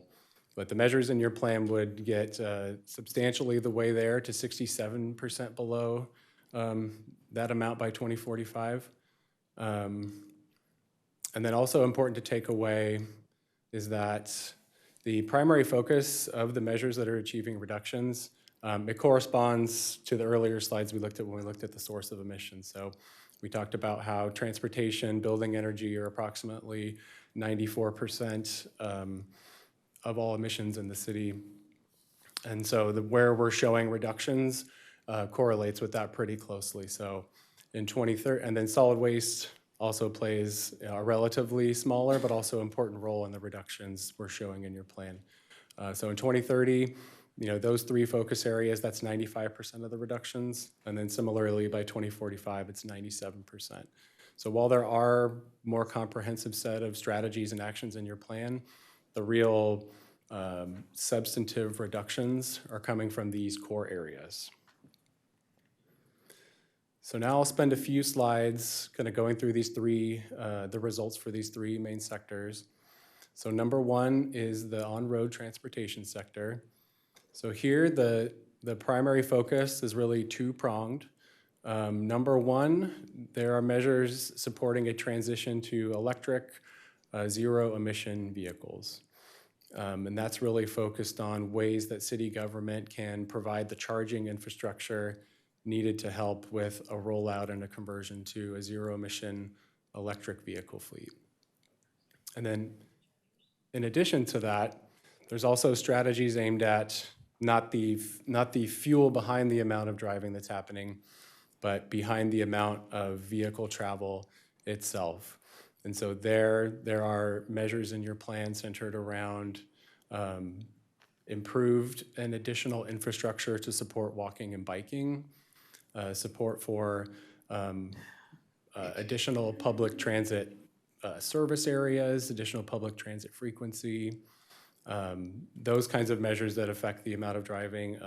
Another measure is centered on a program to provide support, incentives, and the like to commuters to have alternatives to driving alone to tackle transportation emissions in that way. You can see in total, there's too many measures for me to go through them all right at this moment. 21 in total, and then 56 supporting actions, also identifying some of the potential steps the city can take to achieve reductions in this area. But I'll just highlight briefly before I move on to the next sector that 69% of all reductions in 2030, a little bit more percentage-wise in 2045. So a little more than 2/3 of the reductions in your plan that we're showing towards achieving the target are coming from these kinds of measures related to transportation. And then next up, I don't think that's me.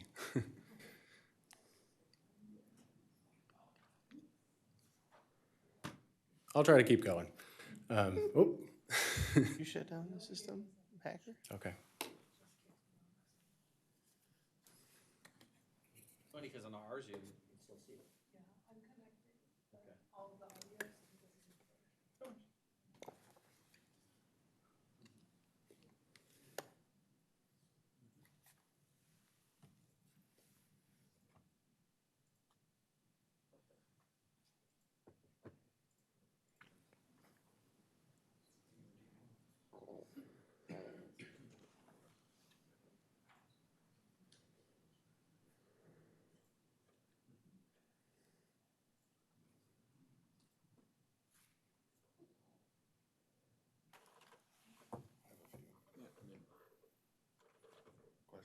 Want to do that now?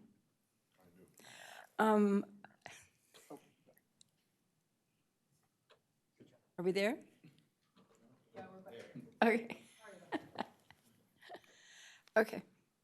Keep going then. Okay, I just want to make sure. Okay, let's see. I think I was saying that we're moving on to the next sector here, which is building energy. So I wanted to highlight the measures we're showing here, achieving reductions in your plan. So in this sector, the primary focus is based on a few things. And so we do a couple of things in this sector. One is we look at the existing building stock, and we also look at new development or new buildings that would come in the future and take a different approach. And then we also look at residential buildings separate from non-residential buildings. So the measures in your plan address each of those similarly, but slightly differently. And the focus of those are on increasing energy efficiency and electrification in existing buildings. And so electrification generally referring to fuel switching from, say, natural gas appliance to an electric-powered one. Also looking at all-electric new residential construction, and aligning that with anticipated state building code requirements. And then also looking at increased energy efficiency of non-residential construction. And so there, a bit of a smaller amount relative to transportation, but still the second largest source of reductions overall, with around 17% in 2030 and then 15% of your total in 2045. And I'll just jump in on this slide. So recognizing that, I know we've received some public comments on this sector in particular, and I just want to say that there are some flexibility, because this is just a draft plan, there are flexibility right now in sort of the measures that go into this plan. I think what's important to note, though, is whatever changes we make, if we kind of make adjustments in one area, we do expect that we'll have to make that up in another area in order to maintain the qualified cap designation. So, since it is a draft plan, again, all of these measures are sort of still up for some flexibility, but we want to make sure the feedback we get kind of gives us some helpful direction into kind of where we want to put other priorities if we end up moving things around. Thanks. All right, thanks, Stefan. Okay. I'm trying to advance the slide. It's not, okay. All right, let's see. There we go. The third and final sector for reductions I wanted to highlight is solid waste. And so here, there's two primary focus areas behind the measures. One is, and this has to do with when organic material decomposes in landfills, it releases methane, greenhouse gas. And so these strategies are aimed at avoiding that process from taking place. And so number one is a focus on recovery of edible food waste. And then second, eliminating organic waste disposal in landfill. So for example, addressing yard waste. And so here we see that ends up at about 11% of the total reductions in 2030 and 2045. So again, those three sectors, the measures within there was approximately 95% of all your reductions in 2030 and 97% in 2045. So while there are some other measures in your plan, that is the bulk and the vast majority of the reductions we're showing. And so sort of shifting gears for a moment here, talking about the other component of your plan dealing with adapting to the anticipated effects of climate change and climate change hazards. To be clear, this component is not a required element of a qualified CEQA plan, but it was part of the direction and one of the components to include in your climate action plan. And so here there's a couple of pieces to this part of your plan. Number one, before we get to the point of talking about the types of actions the city can take to prepare for the effects of climate change, we do some work to understand what are those climate change hazards in Rancho Cordova and what's the city's existing capacity to deal with those and to address those. And when you look to the climate science, there are four main climate change hazards in this area, and those are temperature and extreme heat, precipitation and flooding, drought and water supply, and then wildfire. And And so what you're seeing here, we do an analysis, the adaptive capacity, that's essentially saying what's the city's existing ability based off of infrastructure, that can be hard infrastructure or soft infrastructure, like programs that are in place to deal with these hazards. Potential impact is an assessment of how severe or how moderate is that impact in your community. And then the vulnerability score that's on a range from 0 to 5. And it's a subjective score, but it's an attempt to rank the relative vulnerability of the community to each of these hazards. And so as you can see here, these are ranked in order from the highest to the lowest vulnerability. So you can see in your community, the temperature and extreme heat is the largest area of vulnerability to climate change hazards in the foreseeable future. And then in your plan, we take that information and then put together actions that can be taken to improve resilience to those hazards and improve the city's ability to adapt to those changes. And so this slide here just gives you a very high-level idea of the types of actions and strategies that are included in your plan for climate adaptation. Just a few more slides for me summarizing the contents of your plan. And here we're back to another required element of your CEQA qualified climate action plan. You're required to include mechanisms for regular monitoring and amendment of the plan. And I'll describe a little bit about what that means. So this is a proposed implementation timeline and monitoring timeline from your draft plan. Note that it assumes a plan adoption in 2023, so if that were not to take place, the dates here would shift. The key ones to draw your attention to are first in 2025, a monitoring report. So city staff would prepare a monitoring report every 2 years under your draft plan, and that would be evaluating implementation status of the different measures we put forward. And then a critical point there, the report would need to identify whether any of the measures would require amendment to maintain the progress toward achieving the reductions we've identified in the plan. So in other words, if the monitoring shows that the city is not on track as the plan anticipated, then in order to have that qualified CEQA plan, an amendment needs to be made, changes need to be made to stay on track to maintain that qualified plan status. And then similarly, to provide sort of a different level of information to support that kind of determination, a proposal to prepare a new inventory of emission sources every 5 years. So the first year would be 2028. That would be more data for the city to understand if the plan is on track towards achieving its targets or not. And then finally, the 2028 plan update proposal. So again, that's addressing the required amendment piece of the qualified plan, where if based on either the monitoring report or the emissions inventory, the information indicates the city is not on track to achieve its targets, then the plan commits the city to an amendment process to make whatever changes are necessary so that the plan does stay on track towards achieving the targets that the plan has set out. I think at this point, I will turn it back over to Stefan. So just to wrap it up with a couple of the slides and hone in on the next steps specifically for adoption of this plan.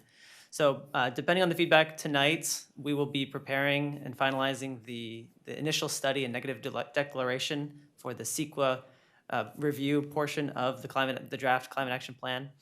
We expect we'll make some final edits and then put that out for the mandatory 30-day public review later this month or early in June, and then be able to respond to all public comments following that period in July and put together the final draft or additional draft climate action plan at that point, with expectation that we'd be back in front of this body for either adoption hearings or additional hearings in August or September.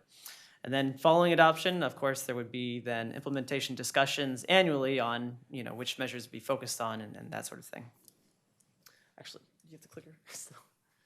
Okay, so Stefan, would you remind us again why we're doing this? You said it wasn't mandated.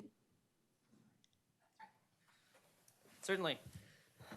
Yes, certainly. So back in 2021, I think we were discussing with council sort of some of the potential uses of planning grant funds that we received from the state. And so one of the ideas that came out of that, one of the directions that came out of those discussions was to pursue a climate action plan. So we've been using the state planning, several sources of state planning grant funding to put this together. But at that time, sort of that discussion was centered around a nexus to accelerating housing production. And so the CEQA streamlining benefits of a qualified plan were sort of highlighted as one of the key components for moving forward with the climate action plan at that time. Okay. Sorry, one more slide. Last one, which is sort of just setting the stage for questions for council. This evening, we've got several questions that we're looking for feedback on regarding whether the cap measures are appropriate in type and scale, if they're in the right areas, if there should be more or less of some in some areas. And then secondly, since we presented to the Planning Commission as an update on the progress of this project in April, there was a comment from the Planning Commission requesting that we asked the City Council if there's any plans to have it go back to the Planning Commission for recommendation of some kind before coming back to the City Council for adoption. And then lastly, if there are any sectors or specific measures at this time that the Council might identify as far as where we should prioritize implementation efforts. It's not too early to start thinking about implementation. That can help us kind of start thinking about the next steps following adoption. And CAP and CAAP are synonymous? We are using those interchangeably. So yeah, climate action plan and climate action and adaptation plan. The difference is just adding that adaptation, which is a different chapter within the document. Okay. David has questions. Stephanie, you mentioned it was optional, and the mayor just sort of went through that with you. But you said others in the region, some others in the region have done this. Who else in the region has pursued one of these? Sure. So scrolling back to that slide. So the City of Davis is the most recent activity. They have adopted their climate action plan. City of Elk Grove has an adopted climate action plan. They're working on an update to that right now. City of Sacramento is also working on a climate action plan, as well as the County of Sacramento. West Sacramento is also working on a climate action plan, as well as the Yolo County. So there's a number of other jurisdictions that in the region that we're also working with them collaboratively on this process and the different data points that we're all kind of discovering together and thinking about future collaboration as to implementation. So whose standards are we following? You know, for each line item in here, and this is a massive laundry list of stuff. You know, if somebody has to come up with a score for that, who gets to determine what the score is? I'm just thinking, are you meaning in terms of like the reduction So you plant measures or? 750 trees, what's that worth? Or you do a ride share program, how much carbon is that worth? Gotcha, okay. I'll look to Andrew maybe to help me some on the technical basis, but we look to established research, whatever's available in the literature that can show some evidence base around how much one measure could reduce greenhouse gas emissions.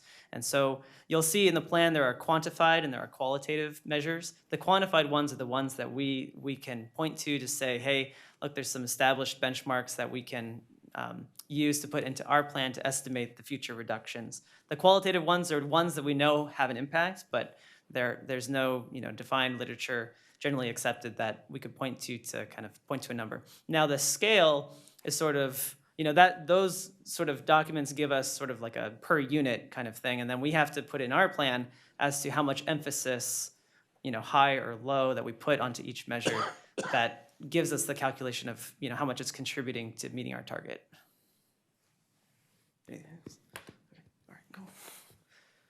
Anything else? Yeah. Well, I mean, just like planting a tree. A tree is not a tree is not a tree with regard to carbon. Desert species versus, tropical species, vastly different rates. So it seems enormously variable. And I'm just wondering, if we're adding all these things up, aiming towards a goal, it's not mandatory. I'm not sure what we're actually adding up. As a scientist, that just gives me a little queasiness. I don't know what these are. If a state agency hasn't come out and said, this is how you score it, or something like that, it's almost like we're making stuff up, to be honest.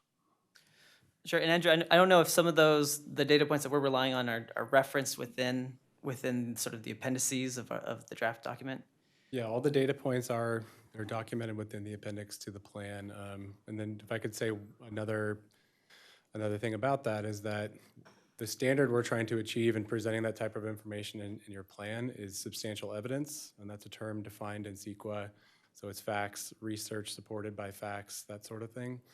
And so that's what a CEQA qualified plan requires that we provide to support those numbers you're looking at. And you're correct to point out things like the carbon capture of a tree will vary dependent upon its species, its size, its age.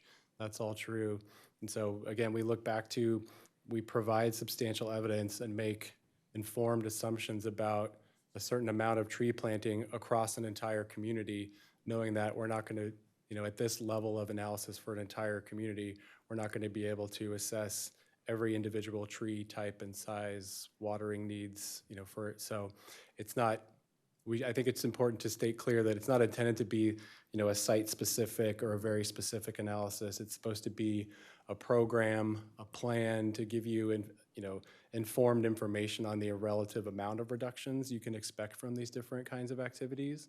And then again, keeping in mind that substantial evidence standard we need to meet because that's what the CEQA qualified plan requires. And I would offer too that this is where the importance of doing the monitoring reporting, regular updates of the emissions inventory to really check in and look at the real data and say, okay, we thought our measures were going to change the amount of this activity or the source of this emissions this much. Let's look backwards now. Let's collect the data on what actually happened in the world, see if those changes took place or not. If they did, that's great.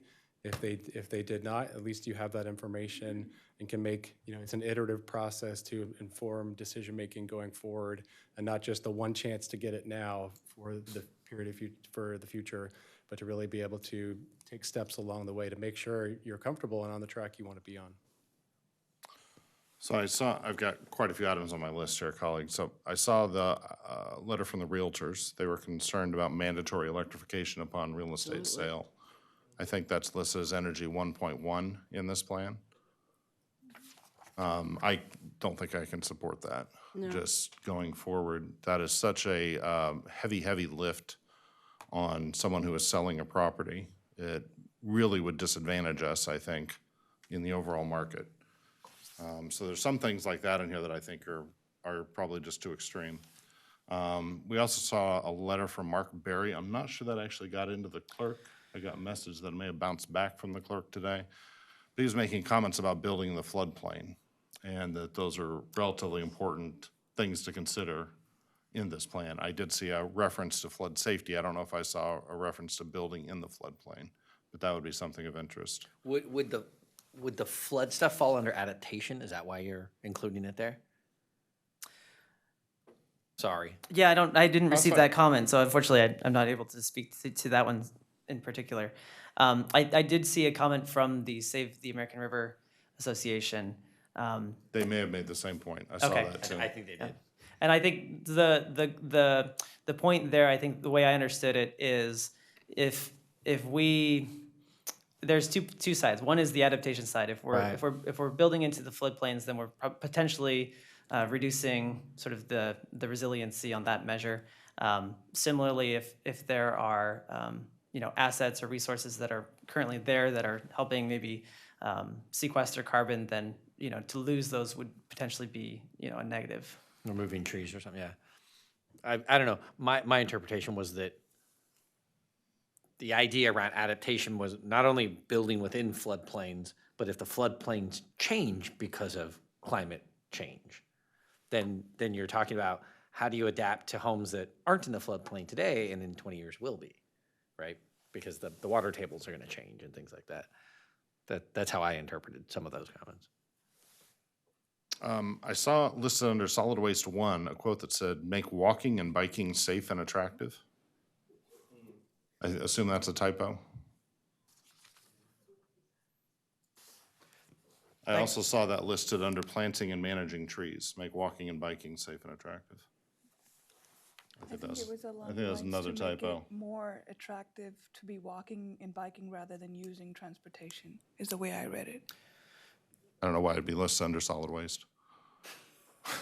That could very well be a typo, so appreciate you pointing that out.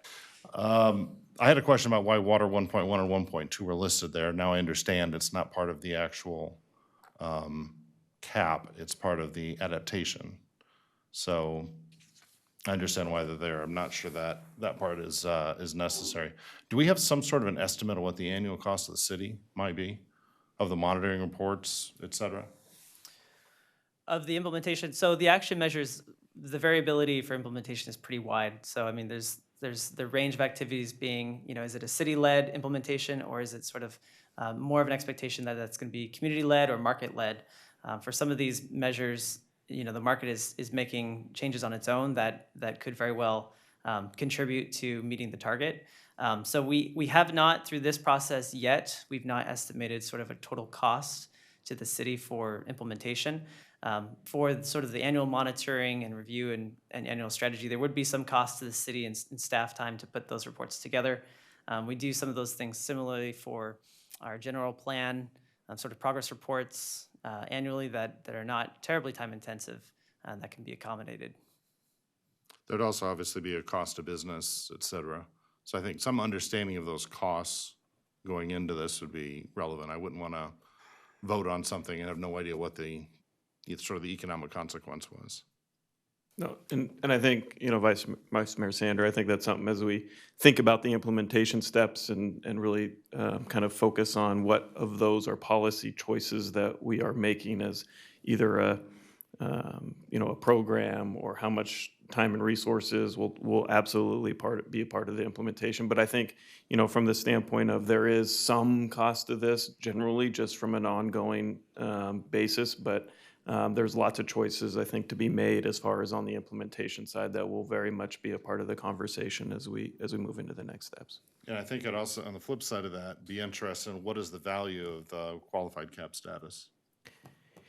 Yeah, and I think what sort of economic stimulus is that? Yeah, and I think that's part of the conversation that you'll hear from different different parties as far as the value of having a qualified cap, so that some of these individual projects are not required to go through the detailed analysis around greenhouse gas that this climate action plan would be qualified, and therefore there might be infill projects and some things that are maybe smaller projects that could utilize this as an opportunity, but also just the larger developments and larger conversations around the ability to use this if it's a qualified climate action plan as a way to.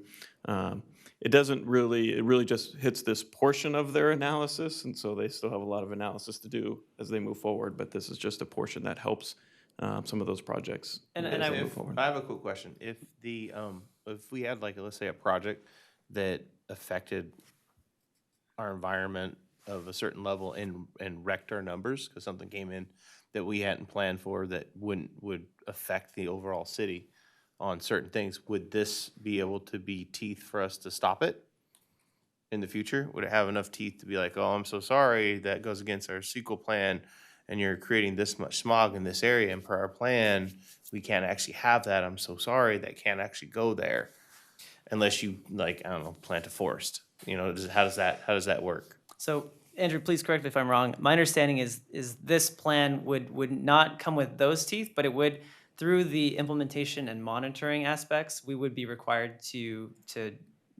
identify changes in the city over time, and that would kind of catch different projects that maybe were either more or less intensive than anticipated based on the modeling that was done, and then also point to a need for actions to be taken to mitigate or change the direction to put it back on the correct path. So it would probably point you towards things that could be done, but it wouldn't have the teeth to maybe prevent those things from happening in the first place. Okay. And then the other one was if developers started putting in trees that weren't able to be put in our area and it took us out because it doesn't give us the right carbon, qualified points that we're looking for to be able to build it, would we be able to, those can no longer be built, and per this action plan, we can't actually have those? Sure. So we could go away from firs and go nothing but palm trees?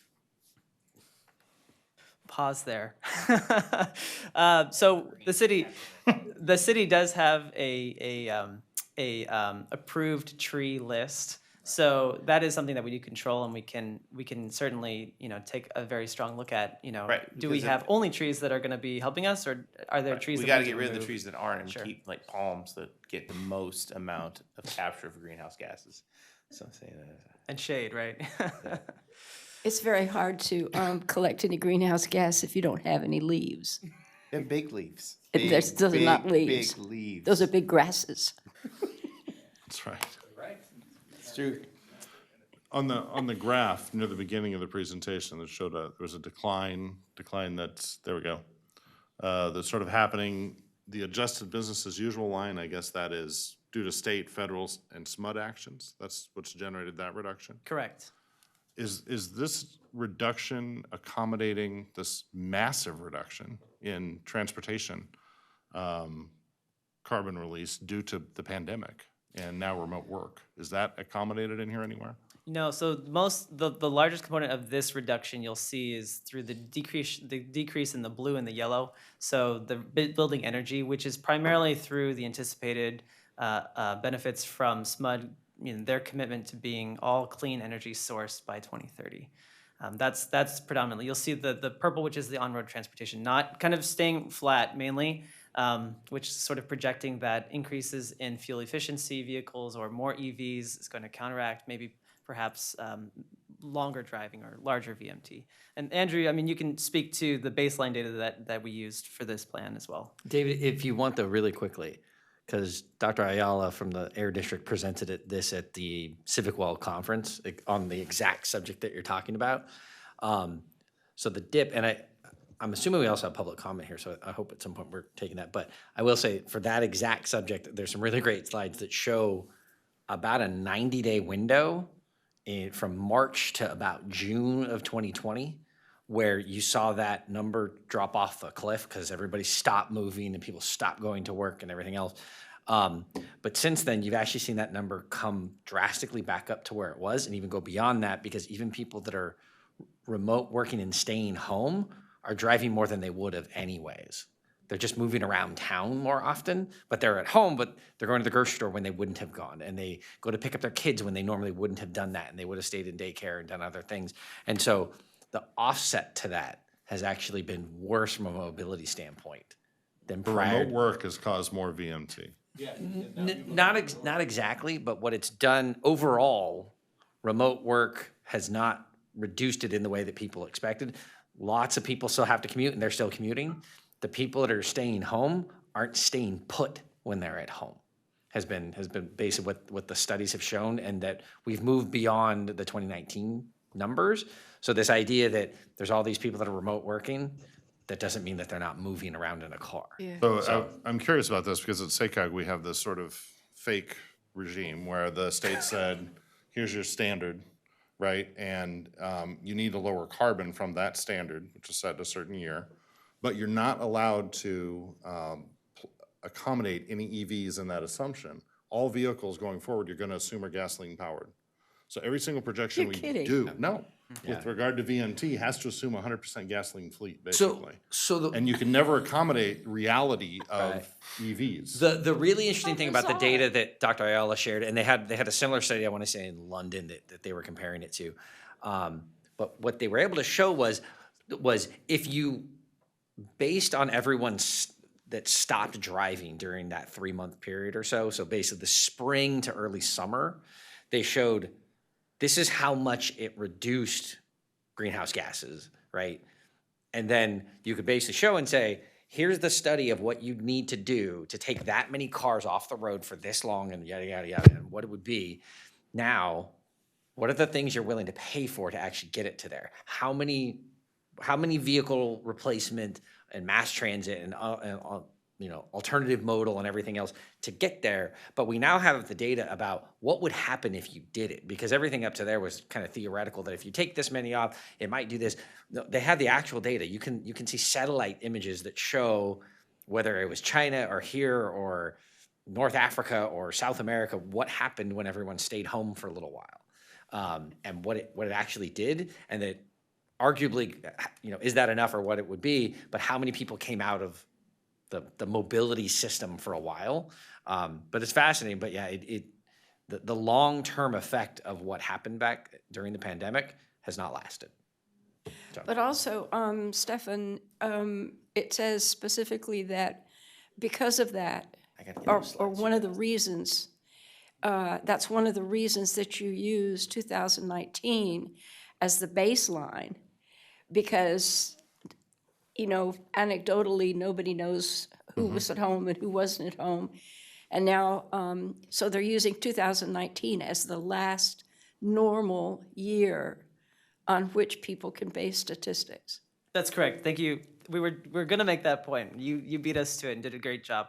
That's exactly it. So 2019 was the last year of sort of a full normal year before the pandemic hit. So following adoption, I think that's going to be the interesting thing to see is when that data gets updated, that would reflect what the current situation will be and sort of the accumulation of all the impacts or different changes during that time. Siri, did you have questions? Yeah, thank you. Thank you so much for this presentation. So the next slide shows it's going to be like 36%, if it is. And is this, that's the target and it's not mandatory. So but you had this comment that if we take something away, then you have to put it in another place. So if it's not mandatory, why can't we just strive for a certain number and if we have to take it away, why do we have to then plug it in another place? Yes, absolutely. So the plan itself is not mandatory, but the qualified plan, if we are to meet sort of the components required in a qualified plan, that get us that CEQA streamlining benefit. And I should also add, I should have mentioned it earlier, it also positions us pretty well for state and federal grants in addition to that. To meet that higher bar, we do have to prepare a plan that would meet the 2030 state target. So I'm with Councilmember David on, when you increase energy efficiency for residential homes. Now, who does that burden fall on? Does it fall on the homeowner, or are you thinking you get grants in order to do this? Absolutely. So the full range is still available to us in the draft plan. We have identified that the burdens would fall on the homeowners and the home purchasers, but that can still be discussed. So there are alternatives to that. It could be more of a heavy investment or incentive program led by the city, or we could look at other partners. SMUD already has existing programs, and we can rely on some of those more heavily. There's different options that could be looked at, but also the expectations around how much we could rely on it. That specific measure would change depending on which route we go. Right, if we require something versus if we just inform something. Well, you've got three who, as you know, who do not support that point of sale notion.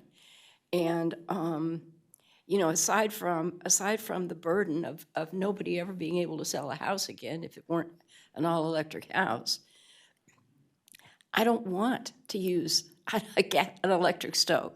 I like my gas stove.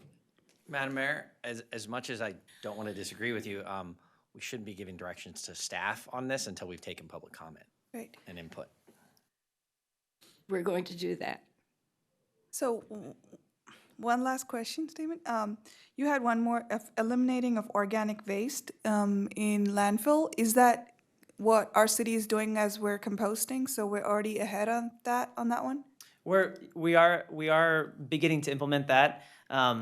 This would be sort of a continuation and likely an increase in the efforts that we're currently taking. Define increase, because we're already doing that, right? We're saying don't put it in your landfill, put it in your compost bin. Is there anything additional to that? Yeah, so maybe not specifically on that, but within the other supporting measures within that sort of overall strategy, there's additional actions that can be taken in addition to that could help as well. Okay. And I apologize, I don't have the specific list in front of me otherwise. No worries, thank you. But wasn't the deal with collecting organics that Republic or the dump or somebody was going to reuse that biodigesters or compost or something or other? That's certainly a We're not just taking it out to the dump and leaving it. Right, that's certainly a possibility, and I think some of the additional work that could be done is kind of looking at where it goes, as you mentioned, after it goes into the green waste or compost. Yeah, and what we do with it after. So whether that's being used to, if it's staying here locally to add to potential, composting opportunities for residents, or if that's going to, a landfill outside of city limits that might be, increasing VMT actually. And Is there really a need to put things that the state is mandating or laws that the state has already passed into this plan? I think it does make sense in the sense of, where this plan is identifying sectors for where there are greenhouse gas emissions. And so, those things come out in our inventory. And so, it's helpful for us to identify them in our plan, take actions to mitigate those. Madam Mayor, kind of part of this is the reduction. We want to, take, kind of credit for that work that's being done, that we don't have to do at a local level. And I think some of the difference, this climate action plans have been around for, 15 years now or so. And early on when these were done, this was very much done at a local level. And so now I think you've seen some of the changes where some of the reductions that are kind of being mandated from a statewide level are actually helping us meet the kind of goals of the climate action plan that we're doing now. This would have been a very different conversation probably 15 years ago about what's being done at a local level versus a state level in these efforts. And I don't know. If I may, I think the distinction we make is where it's a state requirement, where the implementation activity takes place at the city level. That's where we call that out and show the action the city's taking to come up with the plan and come up with the actions that need to be taken to meet that target that the state sets. And where the state is doing something, could be the state, could be federal government, another agency, where they're doing something unilaterally where it does not involve the city in a material way, that we sort of set aside and treat differently. Can we revisit David's question about, and Siri basically asked the same thing about taking something from here and having to make up for it over here. Because it strikes me, if we use David's tree analogy, everybody said during the drought that we would all have to stop planting redwoods because of the water consumption. And so we added things like mesquite and palo verde to the approved tree list. But if we plant mesquite and palo verde because we're running out of water to water trees with,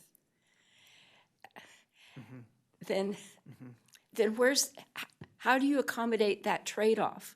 Because if you plant a tree because it's a carbon sequestration magnet, but then you can't plant that tree anymore, you have to plant something that's drought tolerant. So would the plan ever weigh the priority, or how would you make up for the two different calculations working at opposite? Which is the most important public need?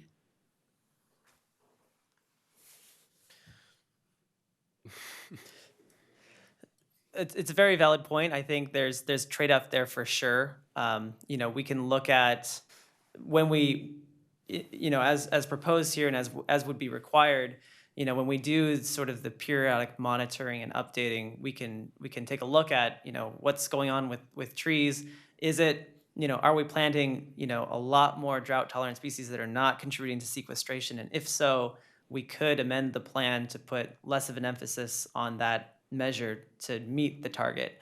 But then we'd have to sort of consider, changes to other measures that would sort of accommodate that difference. Or it could be, another decision point could be, maybe we take less of an emphasis on drought-tolerant species and go a different route.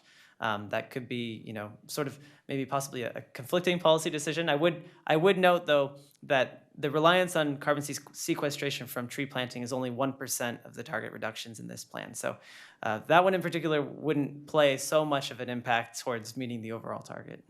It just seemed like a really good example. Anything else, Garrett? A quick question. Did you guys take into account the new ruling from the Ninth Circuit Court for San Francisco that just banned us actually taking stuff electric and said you're allowed to do gas? You're referring to the City of Berkeley Yeah. case? Yeah. We are taking a look at that decision. I think we're still kind of waiting to see what sort of the ripple effect ramifications of that decision will be.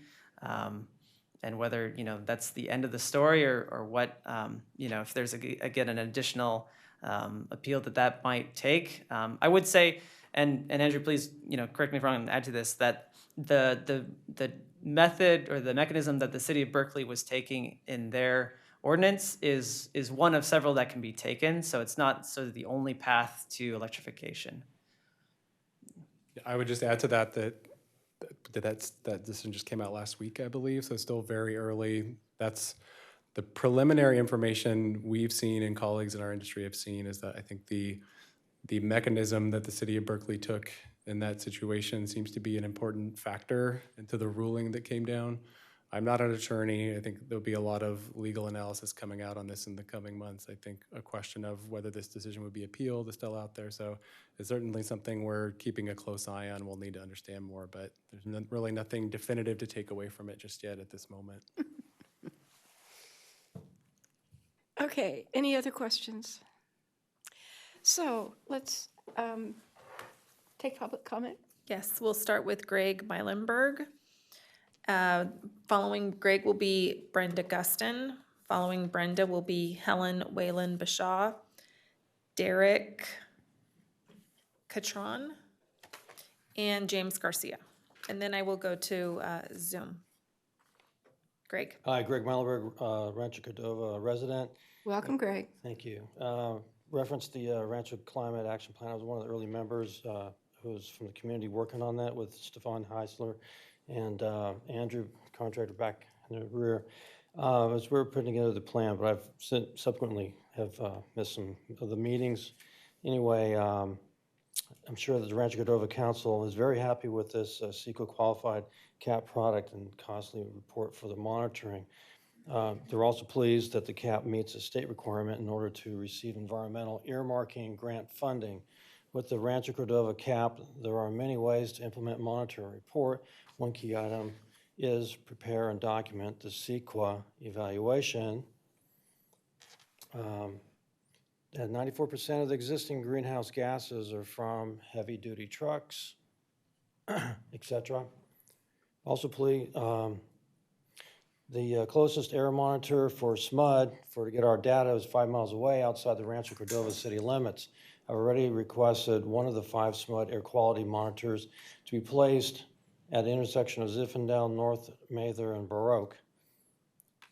CAP local action is to achieve 2030 annual emissions 30% below 2019 target levels, focused on trucks and passenger cars. CAP resilience goal is difficult to achieve with the introduction of $1.1 million square feet of distribution warehouses next to the Stone Creek residences. How about modeling of the distribution warehouses? Bring in 1,681 trips per day, additional new ones, of which 555 are truck trips in a day. This is not my data, this is public data. Instead of an annual emission reduction of 36% as Rancho City Council, you are authorizing an extreme opposite increase of 50% to 90% percentile in truck diesel engine produced PM 2.5 in the order of 2x to 3x increased health impacts, for instance, cardiovascular, etc.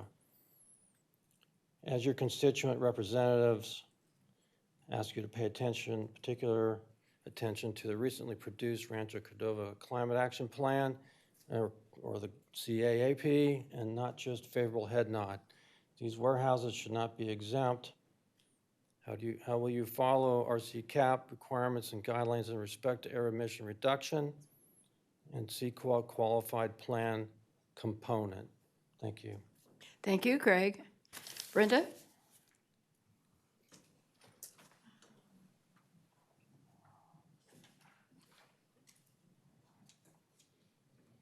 Welcome, Brenda. Thank you. Hi.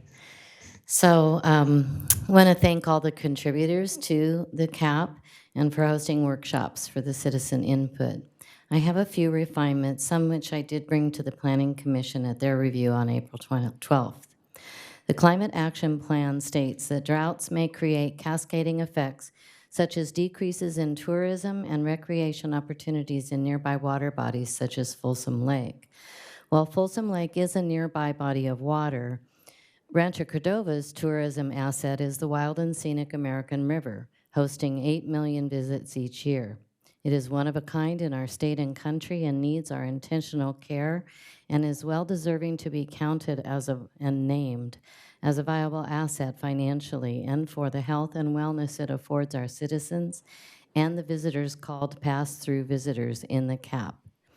I agree with Save the American River President Steve Green, who respectfully requests that, quote, the Climate Action Plan and the City of Rancho Cordova fully protect it, its banks, its floodways, open space, and habitat along it. I appreciate the plan in Attachment 8 to plant 750 new residential and 750 new city-managed trees each year. It is important this plan includes protection of already established trees and their participation in carbon sequestration. Removal of trees is sometimes necessary, yet too often done through mitigation. With such an assertive plan to reduce carbon, replacement trees take years to reach the sequestration levels of many established trees that supply nutrients to the ground and air quality during drought conditions. Further, regarding trees, 5.2 implementation strategy of this plan states that new ordinances be updated and adopted or through amendments to the municipal code. I respectfully request that the municipal codes already in place regarding tree removal and protection be fortified by strong governance to hold violators responsible, and that all applicable fines be collected and restoration guidelines be followed. The CAP's vulnerability assessment summary and scoring summary show vulnerability rated 4 out of 5 relative to precipitation and flooding, and states that the city is expected to see more average annual precipitation in future years as a result of climate change. The Parkway overlay zoning districts are not considered in this plan. In particular, the Parkway Corridor Overlay Zoning District nor the Flood Overlay Zoning District are noted. These are already enhanced protection measures important for climate impact mitigation. Since the Rancho Cordova CAP is setting targets aligned with that of the state of California, I would like to see the CAP specifically support the general and specific plan of Rancho Cordova, which state that building within a floodplain is not allowed, and Your the time Central is up. Valley Flood Protection Board's 2002 updated plan to keep all floodways open and even expanded where possible. Thank you, Brenda. Okay.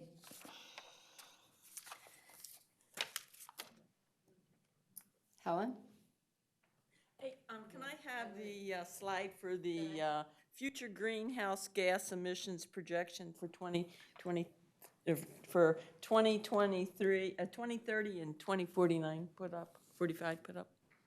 I'm going to talk about your data.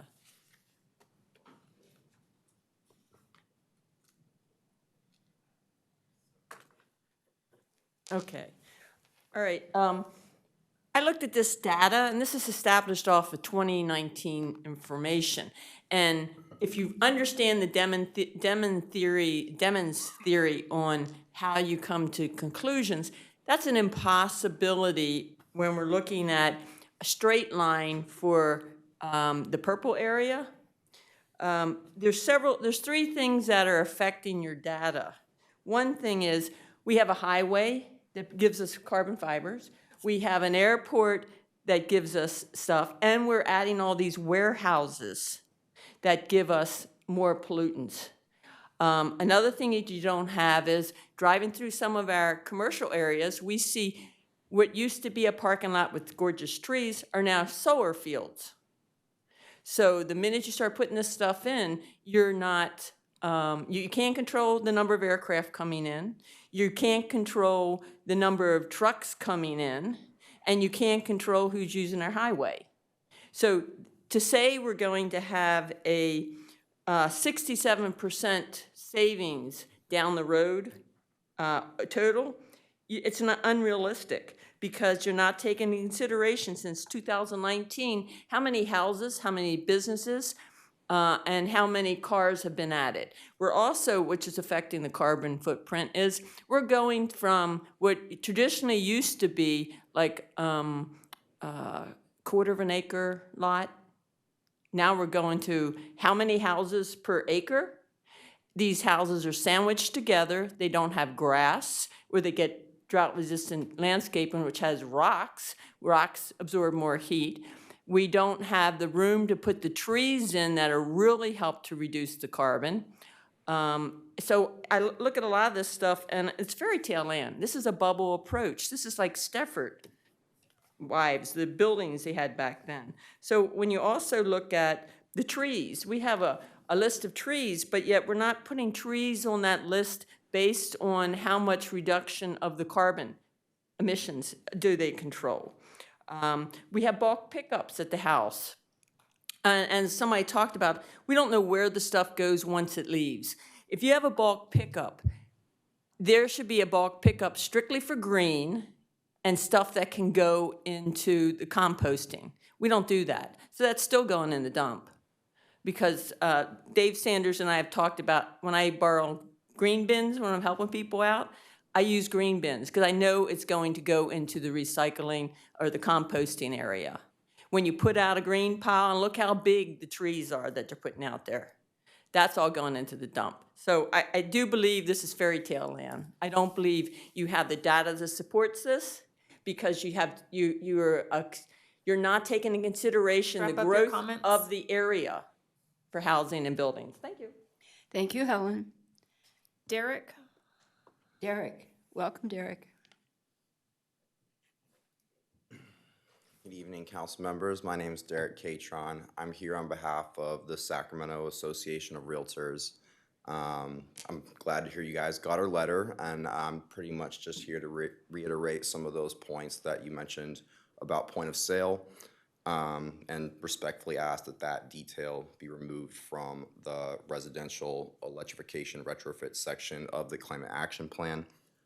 Point of sale mandates are disproportionately inequitable as a method for achieving the city's climate action goals. It will hurt the least financially well-off residents the most, the least well-off homeowners, and will prevent first-time home buyers from moving to the city and becoming new residents of the city. And then also, because only 2 or 3% of houses get sold every year, you're looking at, a 40-year duration using this method to retrofit all the homes. So it's also just not really an effective method. It wouldn't reach the targets that are outlined in the plan. And so for those reasons, we would just like to ask that it be removed from the Climate Action Plan. Thank you. Thank you, Derek. James Garcia?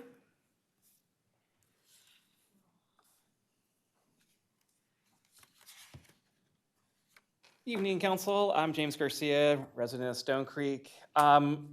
With looking at this, as several others have kind of stated, it kind of seems like fantasy land. Just kind of want to know, are the newly proposed warehouses accounted for in this reduction since the numbers are from 2019? Where's the source of all the electricity and they come from? Our power grid, as it is in the whole state, is overtaxed and overburdened. How is the city going to handle brownouts at this point in time? If everything is electric, where are the batteries going to be disposed? What landfill is that going to go into? We really can't address this in that manner anymore. Everything can't be electric. We have too much of a landfill issue now, and we're going to have batteries. Those lithium batteries that are out there, they're more toxic than anything else. They'll blow up. The whole idea of this being a streamlined CEQA, when right now, majority of our projects that are put forth before the council seem to be CEQA exempt. What good is CEQA really anymore at this point in time? Everything seems to be CEQA. It does not count towards anything. Let's see, what else do I have? Elk Grove, they're actually being sued right now for not approving a housing development. They have a climate action plan. What good are these if they're going to be sued? Could it be CEQA again? I don't know. Or is it that they don't want to have affordable housing? We want to have some affordable housing, but right now we're not building it. There's nowhere that we're getting affordable housing in this city. Everything's being smashed together, one development after another. No trees, setbacks are thrown out the window. The one thing I do agree is, Linda, I do like my gas oven and stove. So that I do want that too. And I cannot see any new home buyer wanting to purchase a home if they have to retrofit it. That's just outrageous. You can't do that. Trucks, they're going to be on the road every single day. We're already having too many of them now. We don't like them. You can't reduce it. You can't reduce every single emission based upon residential use and commercial use as your primary sources of reducing this. They're all fantasy numbers. I can't see it happening ever. Thank you. Thanks, James. Anybody else? Mayor Budge, I'm going to go to Zoom now, and I'm going to start with Oscar. Oscar, I'm going to go ahead and unmute you, and you'll have up to 3 minutes to speak. Welcome, Oscar.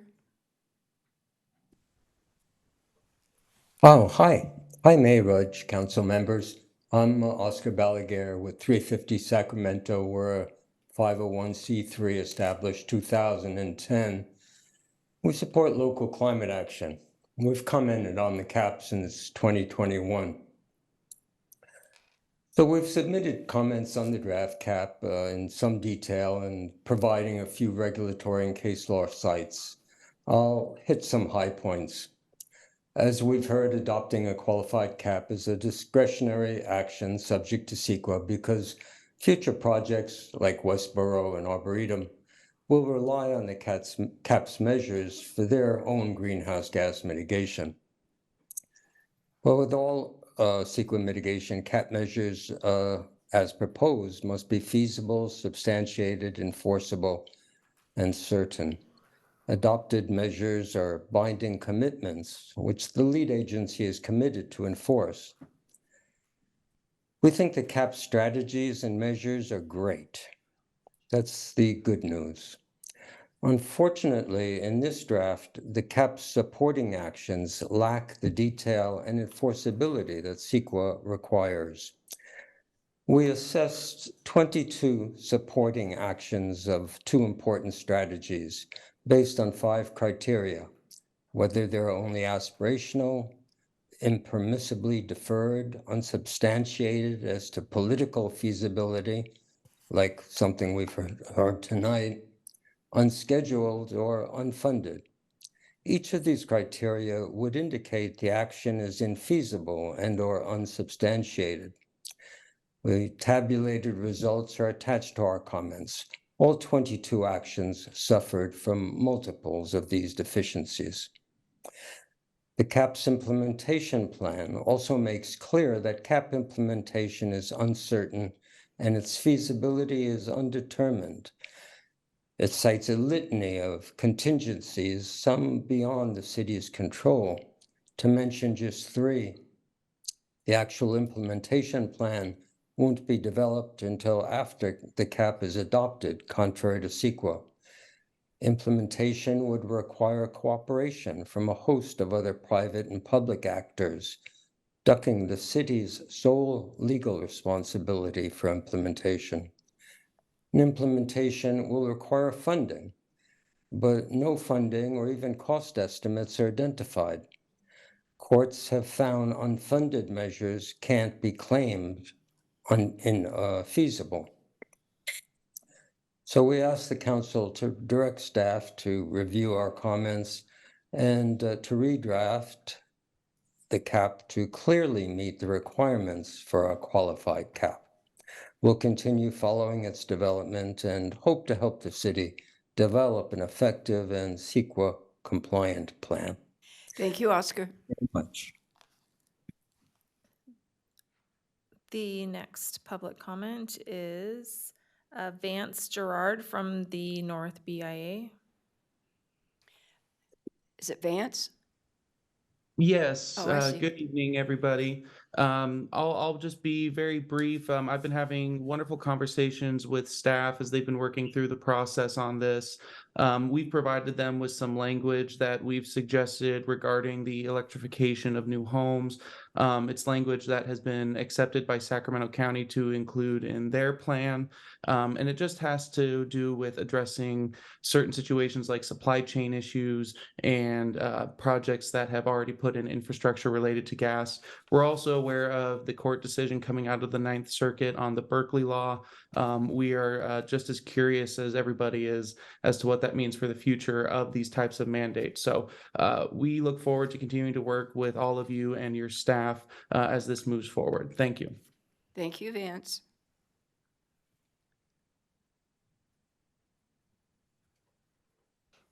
That's all the speakers that we have in Zoom. The city clerk's office did receive 6 public comments via email for this item.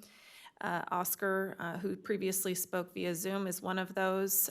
Also following Oscar is Stephen Green, Aaron Teague, Lisa Phoenix, Jennifer Garcia, and Julene Stencil. Those public comments have been distributed to the city council. They have been placed on the city's website, and they are available in the public comment binder that is located in the council chambers as well. Okay, thank you. Stefan, you want comments, you want opinions, you want direction? Yes. Yes. All of the above. Can you put the questions at the end Yeah. of your presentation back up?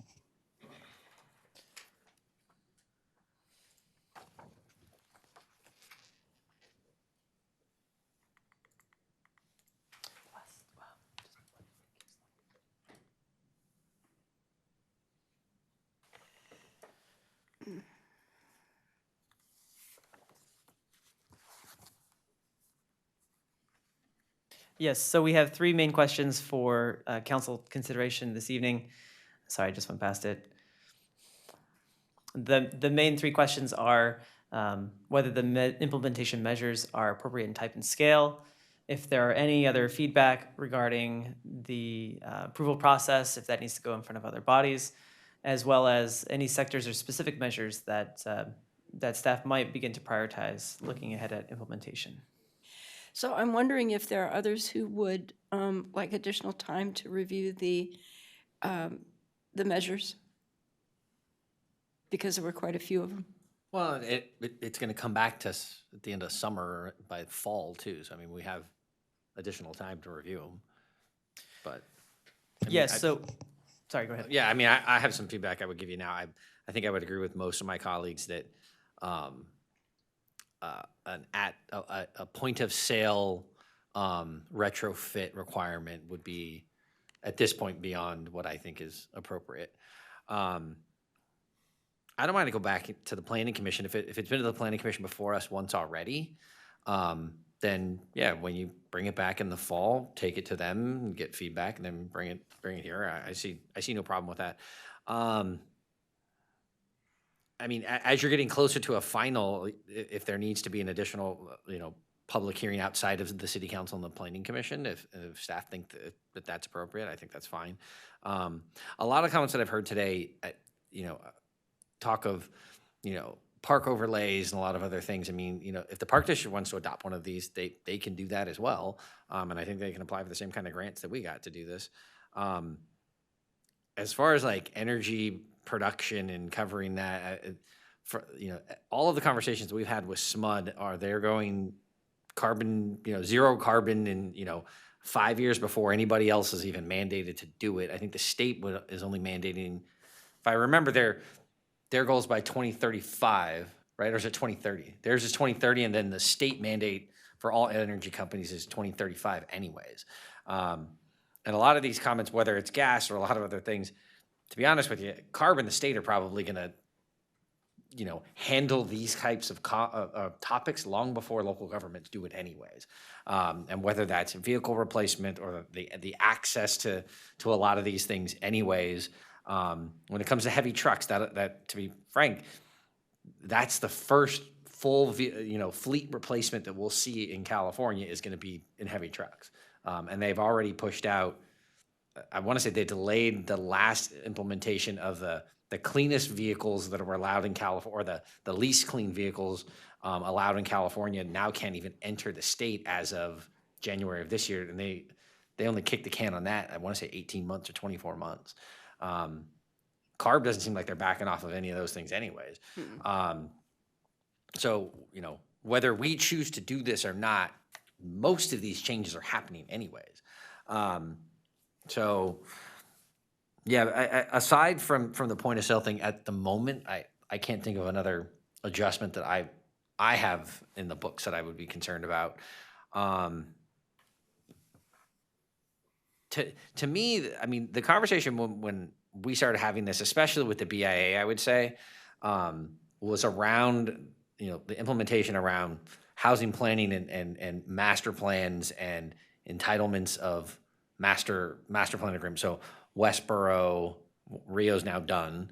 So it's really, Westboro's kind of the last thing unless we're talking about like the planning area and, you know, being prepared for things like, well, additional lands to the east of the city and some other plans as we look at it. And also maybe even how would this affect or enhance or give us more ability to attract grants when it comes to the Southeast Connector, and how that may play into this. To me, those would be kind of the two priority areas: is master planning for the last remaining ones that are going to be master planned, and then how does this help us from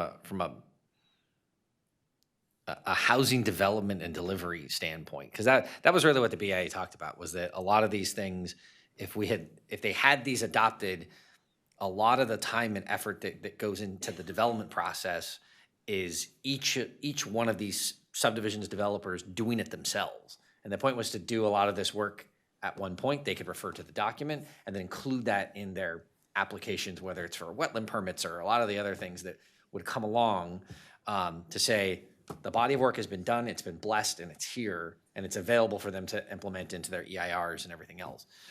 It's not skipping CEQA or EIRs or anything else. What it's doing is it's saying somebody went through and defined what these things are and how they would affect it. But to David's point, I would also agree that whenever you're talking climate change in general, and you know, somebody even kind of made the comment about if you go back to the one where it was showing in the sliding scales and it was showing mobile transportation as a flat line, because of exactly what you talked about at SACOG, which is that nobody gets to account for vehicle or for fleet replacement. Even though Tesla's selling them, you know, and already exhausted their tax credits and everything else, nobody gets to count that those cars are on the road. But I will say one of the other drawbacks to that, and I still don't think that they fixed it, is you have all of these additional electric vehicles on the road today, and it's gas taxes that pay to maintain our roads, yet they're not paying for gas. Yet Yes, we are. We're charging extra $200 a year. in your registration? You bet. Yeah, let me see how that affected comparatively to what you would have paid for gas. But so they have had a patchwork in the last few years that I didn't catch up with. Yeah. Hoping to be an electric vehicle The driver difference in myself. what but- people paid for gas 6 years ago and what they're paying for gas today. But it's a per gallon fee, and that's how they've always pulled it in. But I would just say in general that, you know, a lot of the things that we're talking about here, they are squishy numbers. We're trying to do our best based on mandates. And again, this isn't mandated to us today, but I will tell you, if we don't do this now, in 3 or 4 years, CARB or the legislature is going to make us do it anyway. So we might as well get this out of the way and work on it. What's interesting is when you answered his question about who else is doing this, the last time I talked about this was probably 18 months ago. And I know they actually just brought this up at the air quality meeting last week, that we were working on it and they were looking forward to working with us. But when I was asked about this, I was told we were the only municipality in Sacramento County that hadn't at least started the process for this. So whether or not that's Had accurate, not or had? had not started it.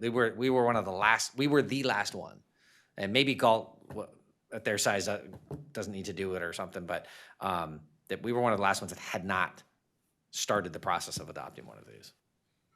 So for what it's worth, and clearly it doesn't sound like that's an accurate statement, but that was what I was told at one point. Your question about what's left that needs a master plan is a good one. It's really Westboro and Arboretum if Yeah, you yeah, an don't arboretum, yeah, count, that's don't count Cordova Hills. Right, but if we had this in place and we expanded or annexed other places, right? You'd already have the metrics in place that you just need to adjust for those that came in. And again, what it does for the development community is when they go to submit these things, they know they have some clarity and understanding of what's in our plan already. And individually, they're doing that themselves anyways to get it to the Army Corps or whoever it is that's got to review these things. Okay. That's my understanding of it. Thank Thanks. you. Garrett?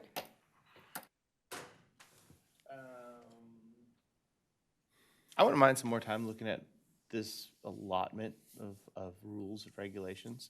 I know the BIA and the realtors, I agree with you guys.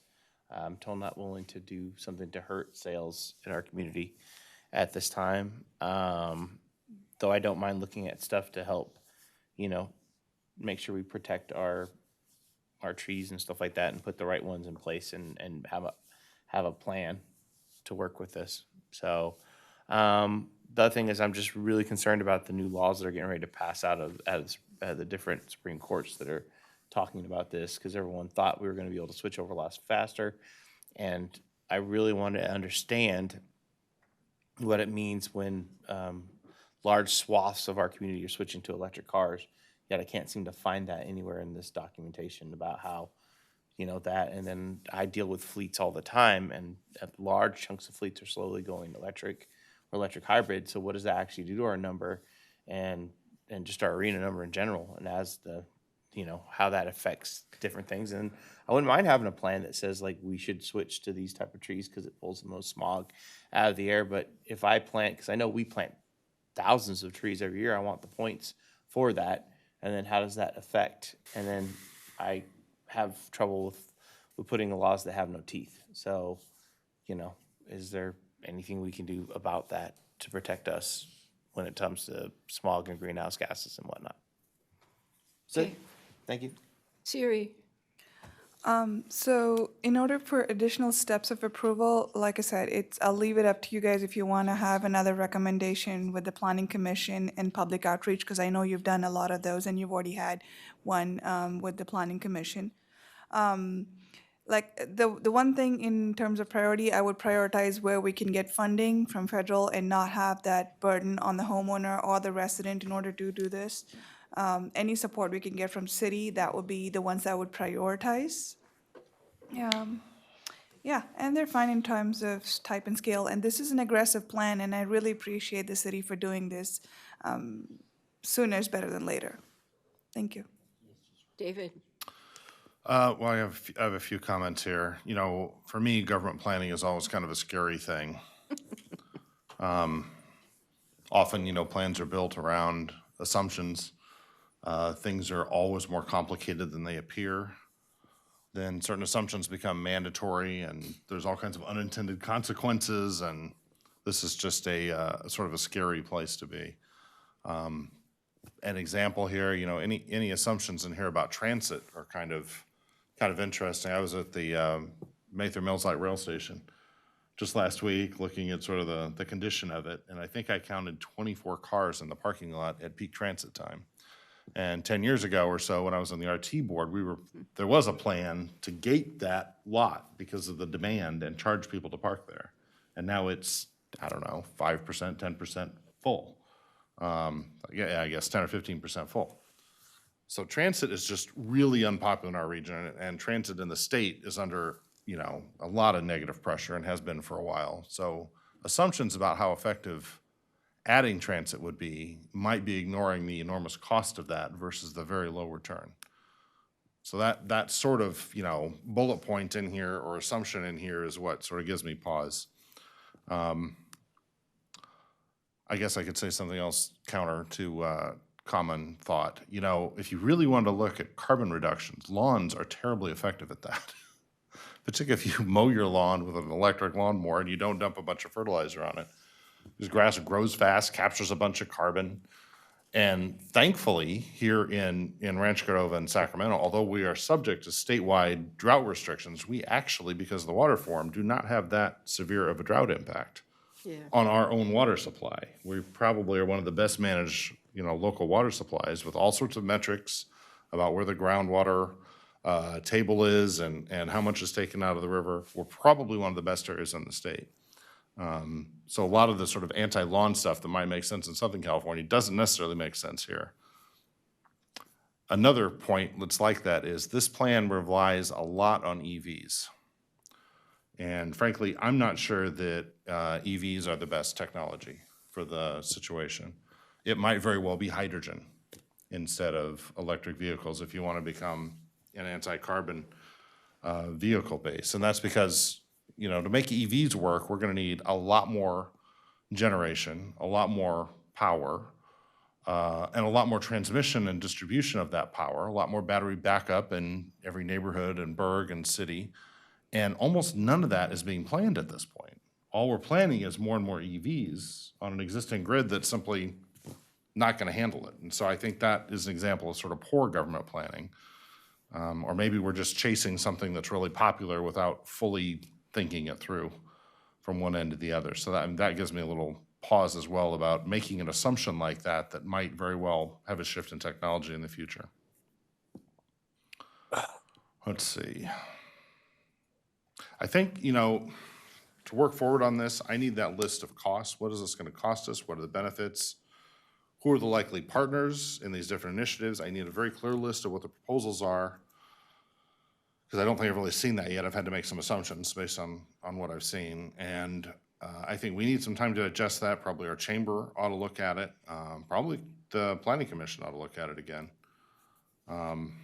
And then there's always the consideration, as Donald just raised, that, the state's going hard on this on every front. The likelihood that almost anything we do is going to become a state mandate within the next few years is probably likely, along with a whole bunch of other things we're not assuming. Yeah. So I think fundamentally I sort of doubt the utility of this. I wonder if it's more about show than substance. I fear the unintended consequences, but I'm not completely opposed because of the overall goal. So that's where I am, and that's sort of what I'd be looking for going forward. So I probably share the same concerns that everybody else has expressed.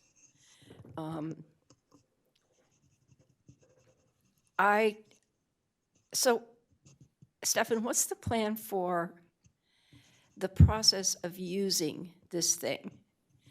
So if you have what you've called a CEQA qualified document and Arboretum comes in, so conceptually, you sit down with your CEQA checklist and you look at the plan, and then you say, yes, this meets the plan, no, this doesn't meet the plan, yes, this meets the plan, no, that doesn't meet the plan. Is that how this thing gets used? Sure. So I might look to our consultant at Ascent to kind of speak to sort of the larger EIR components, but I will speak to sort of on a project by project level basis. So say, an infill residential project is going to come into the city in maybe a different zone, and they need to do additional CEQA analysis. So a qualified plan will afford them to streamline the greenhouse gas emissions portion or chapter of that. Only CEQA analysis. that portion. Correct. And to do that, they would have to complete what we would be preparing as a CEQA consistency checklist. So it would sort of have that checklist of measures that a project seeking to use that streamlining benefit would need to check off that they are providing those types of mitigation strategies within their project in order to show or demonstrate CAP consistency. But I mean, Andrew, maybe you can speak to sort of how that would look on sort of a larger project EIR basis. I would say there's two main considerations when it comes to that step. The first would be, is that project consistent with the growth projections that are included in your plan? And so those growth Which plan? Your climate action plan, the overarching plan. Growth projections in the climate action plan? There are growth projections in the climate action plan. They're based off of your adopted general plan from the latest SACOG growth projections. So those are baked into the analysis. So that would be step one for a project to sort of participate in the streamlining benefits. Are they accounted for? Are they included in those projections, AKA, are they consistent with your general plan at the time that were those projections that were used, right? Because your general plan's evolving over time. So that's step one. And then step two would be that checklist is a tool to help answer that question of, is this project incorporating all the measures from your plan that apply to it? So that checklist is customized. It's pulling out the measures that are relevant to new development, and it's helping distinguish this one is for multifamily, this one is for commercial, let's say, et cetera, so that it's sort of a relatively easy process to go through that list and for the applicant to present to staff, their case, look, we've completed this checklist. Here's where the information's included in our materials to demonstrate to staff's satisfaction that the project is incorporating all those measures. And then in that case, that project would unlock those streamlining benefits for its analysis of greenhouse gas emissions in its EIR or whatever its CEQA document is. So what I think I really just heard was adding another layer to the process of applying for a permit in Rancho Cordova. I would say. That's what I heard. Because all it does is address greenhouse gas, but obviously if you're doing a CEQA checklist, whether your end goal is a neg deck or a mitigated neg deck, you still have to examine the air quality section, you have to examine the noise section, you have to examine the everything else that's on that basic CEQA checklist, and they get a pass only on one small component of it. Correct. It's specific to greenhouse gas emissions only. After they've done additional documentation. Yeah, all else being equal, this is only applying to the approach that project takes to analyze its greenhouse gas emissions under CEQA. Then I think the question that David asked about the usefulness of this is a good question. Sure, we can respond now to that. I think that it is sort of a trade-off and the policy direction that sort of we're looking to receive. I think there, sort of as we outlined at the beginning of the presentation, there's a number of different benefits that sort of come along with that. One being also unlocking sort of that positioning for grant funding that otherwise might not be available if we don't have an adopted plan.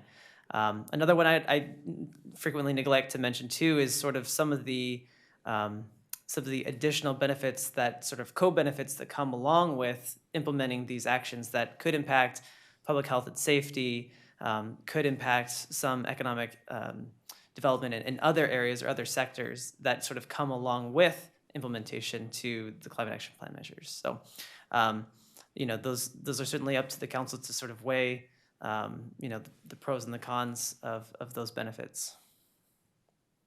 So I guess we would want to ask the city manager if, in developing this, departments like economic development have been involved.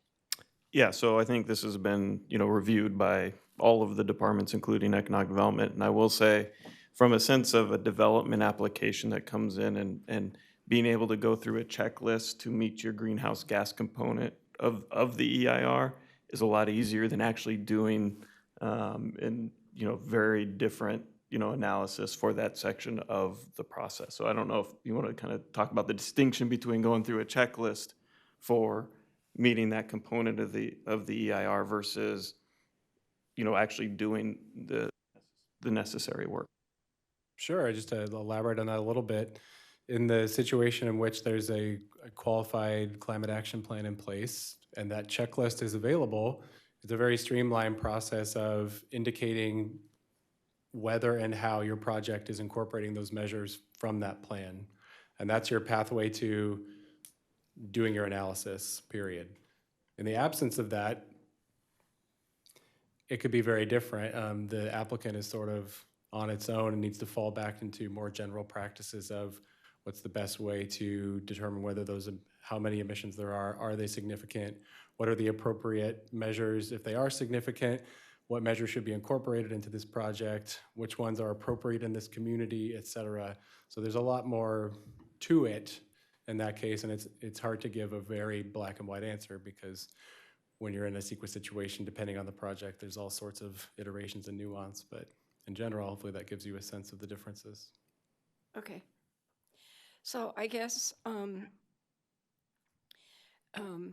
my main comment for Stefan's benefit then would be if you want to wait till the fall to bring this back, and then you might, conceivably, there might be some significant comments on the different implementation measures.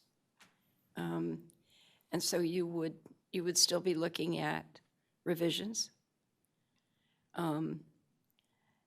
unless you want to bring it back in another month or something. I think where we sort of are looking to sort of gauge how this conversation is going, if there are going to be significant changes to the plan as drafted that may impact the preparation of the CEQA review for the climate action plan, the ISND, that route that we were considering going. So if council is sort of anticipating, seeing some significant changes to the measures as written, we may want to come back to the council before issuing that 30-day public review period for the CEQA document. I think, Mayor, we've gotten good direction, I think, from all of you on kind of what you're interested in. I think the group has to get together and talk about what kind of they heard and what that means from a process standpoint. So that may determine, that conversation will determine kind of what the next step might be, kind of in the place moving forward. So I think we got the direction we needed today as far as what you're interested in. We can talk about what that means and talk about next steps going forward. Okay, so we probably just need a motion to continue this to a date uncertain. It's just direction, and there's no actual action item tonight. Okay. All right. Thank you, guys.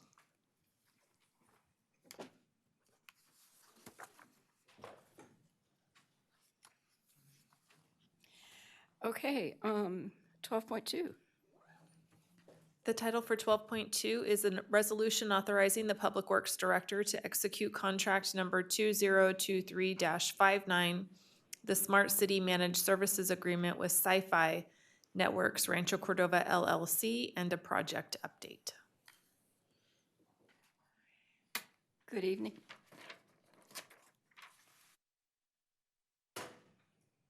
Good evening, Mayor Budge and members of the City Council.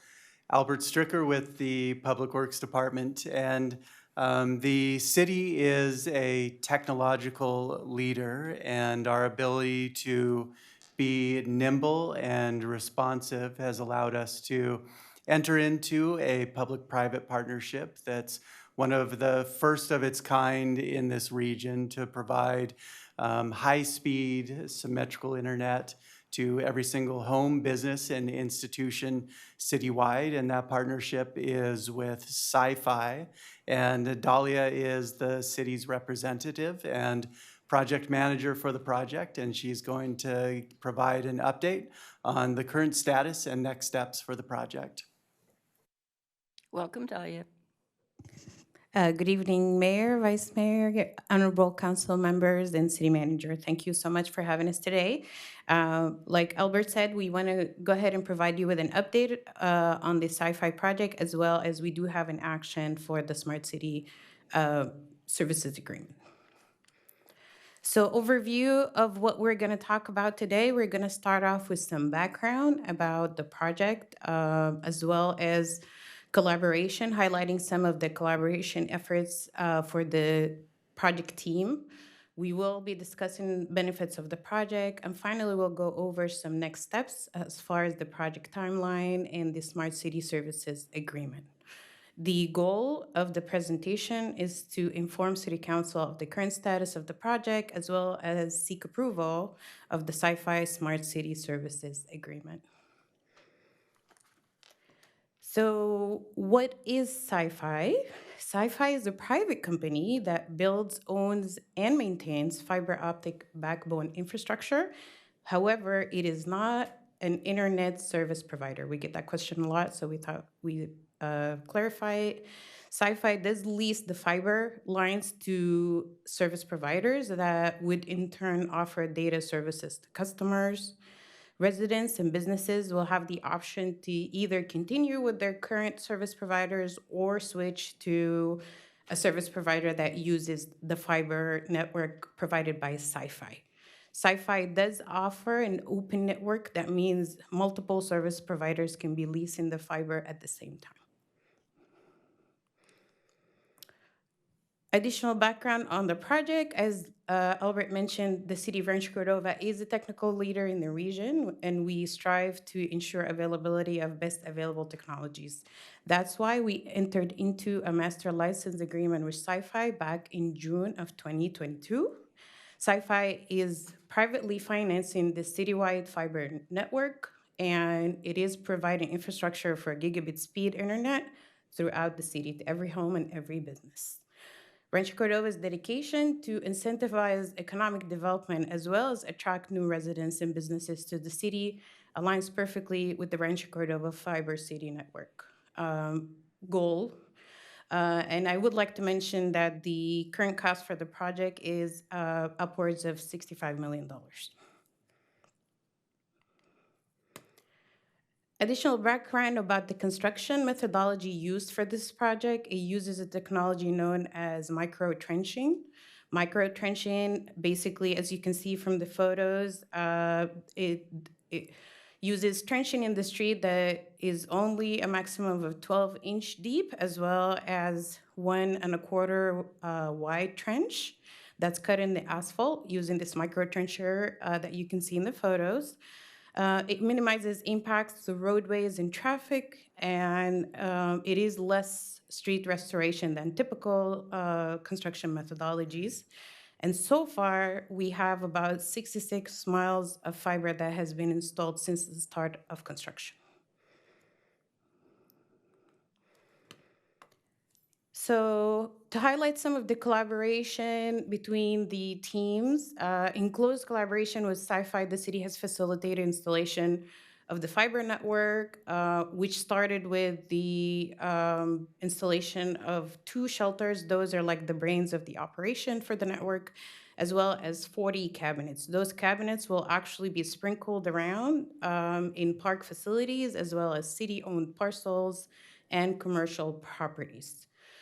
We also collaborated very closely with the CIP team in Public Works to get ahead of pavement projects and ensure that we can streamline the process and install the fiber before the street is paved by the city. We think this collaboration really highlights a success story for a public-private partnership coming together to serve our community. Communication with the community is definitely a goal of this project. So ahead of construction happening on a certain street, there are door hangers that are placed by the contractor. Some of those door hangers are in different languages. We also have a team that's dedicated to a positive community experience. The city does provide frequent updates on this project using social media and other city channels. Sci-Fi itself, they have a dedicated community relations specialist. Her name is Alana. She's a dedicated point of contact for residents in the city, and she tries to work with them to address their issues. She also attends community events that are happening in the city as well, to just kind of have a name and a face out there for people to ask questions. We also have a local project manager from Sci-Fi that allows us to collaborate very closely, as well as provide expedited response. And he's actually here in the room today, John Morchek, sitting right there. And finally, city staff communicates with residents as needed as well when issues do arise to address concerns as well as maybe things that come up during constructions and things like that. So the current service provider that has an agreement with Sci-Fi is Gigabit Now. Gigabit Now already has a website. They already have multiple cities listed on their websites that would be receiving service. City is one of them, and that list keeps growing. Gigabit Now also has a website now where residents or business owners in the city can go get on that list. Basically, it's like a wait list for receiving service in the future, and that gives them a heads up that that person or that business is interested in getting the service. And that means when they're building the project, they're able to put in the right infrastructure in front of that facility right up front. So this is just a snapshot of their website. Benefits of the project, we think it's really important that the project offers reliable internet service that will help sustain and expand existing businesses as well as attract new ones to the city, which supports economic development. The fiber network will enable faster and more reliable connectivity to every home, institution, and business, which helps close the digital divide. The fiber network will also allow multiple providers to deliver internet service in a certain area, which will give consumers more choices as well as create competition, which ultimately we hope will reduce the monthly rates for these services. So what are some of the next steps? We wanted to highlight the project timeline. So the first customer go live date is anticipated to be end of 2023. The citywide project completion date is anticipated to be end of 2024. So what is the Smart City Services Agreement that we have before you today? The Smart City Services Agreement basically is an agreement with Sci-Fi so they can offer data services to the city and non-city locations.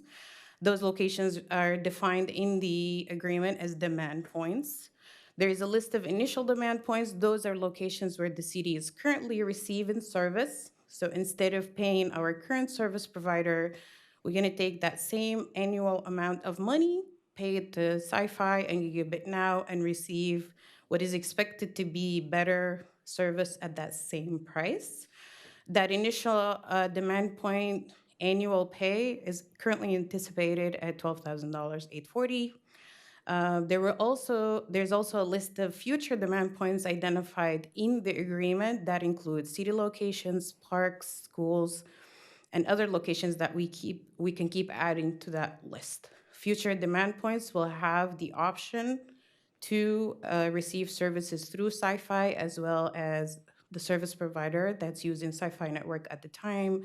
And then the agreement lists conditions for monthly payout for those future demand points. So that really kind of concludes the overview of the Smart City Agreement, and we do have a suggested action for you today to approve the resolution authorizing the Public Works Director to execute the agreement with Sci-Fi Networks. Dahlia, I really don't understand. Okay. So you've got two locations and 40 cabinets, and the 40 cabinets are like distribution centers. Yes. Sort of. Okay. So I don't get these demand points. The city is not paying for internet service to all these places. You're correct. So the cabinets and the shelter locations we talked about earlier, that's basically infrastructure that has to be installed by Sci-Fi to get the network to work. So we have the shelters, the cabinets, and then we have the fiber out in the street. Those are kind of the main components. The demand points, those are, you're correct, some of the locations are city-owned and will be paid by the city, and some are not city-owned and will not be paid by the city. However, through this agreement, we do have the option to add them as a future demand point. That all that means is when Sci-Fi is out there putting the infrastructure, They will basically put in the correct infrastructure for that facility to tie into. That property owner, if not the city, can choose to connect through the Sci-Fi network infrastructure or can choose to go with different service providers. So all it does is it gives the option, if it's a park facility or if it's another facility like a school, it does allow them to have that option to connect to the Sci-Fi network, but they do not have to. So I think it's all just informing the construction and the design of the project upfront, but it's non-binding, binding for any of those locations.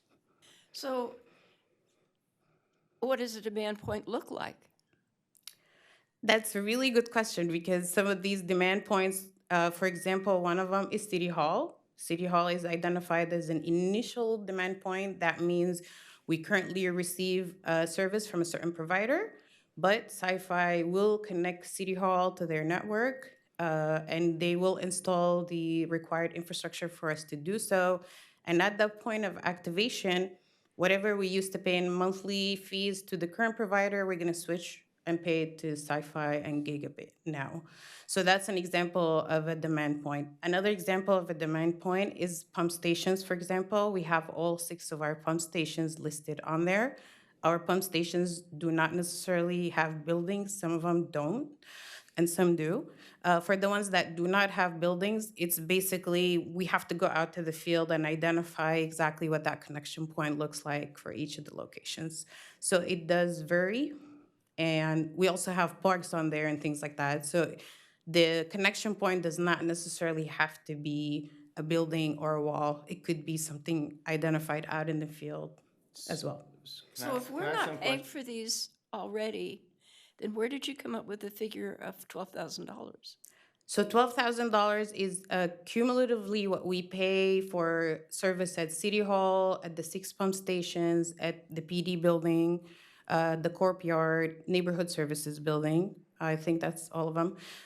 So whatever annual amount we pay for all of those for internet service, that's where that $12,000 came from.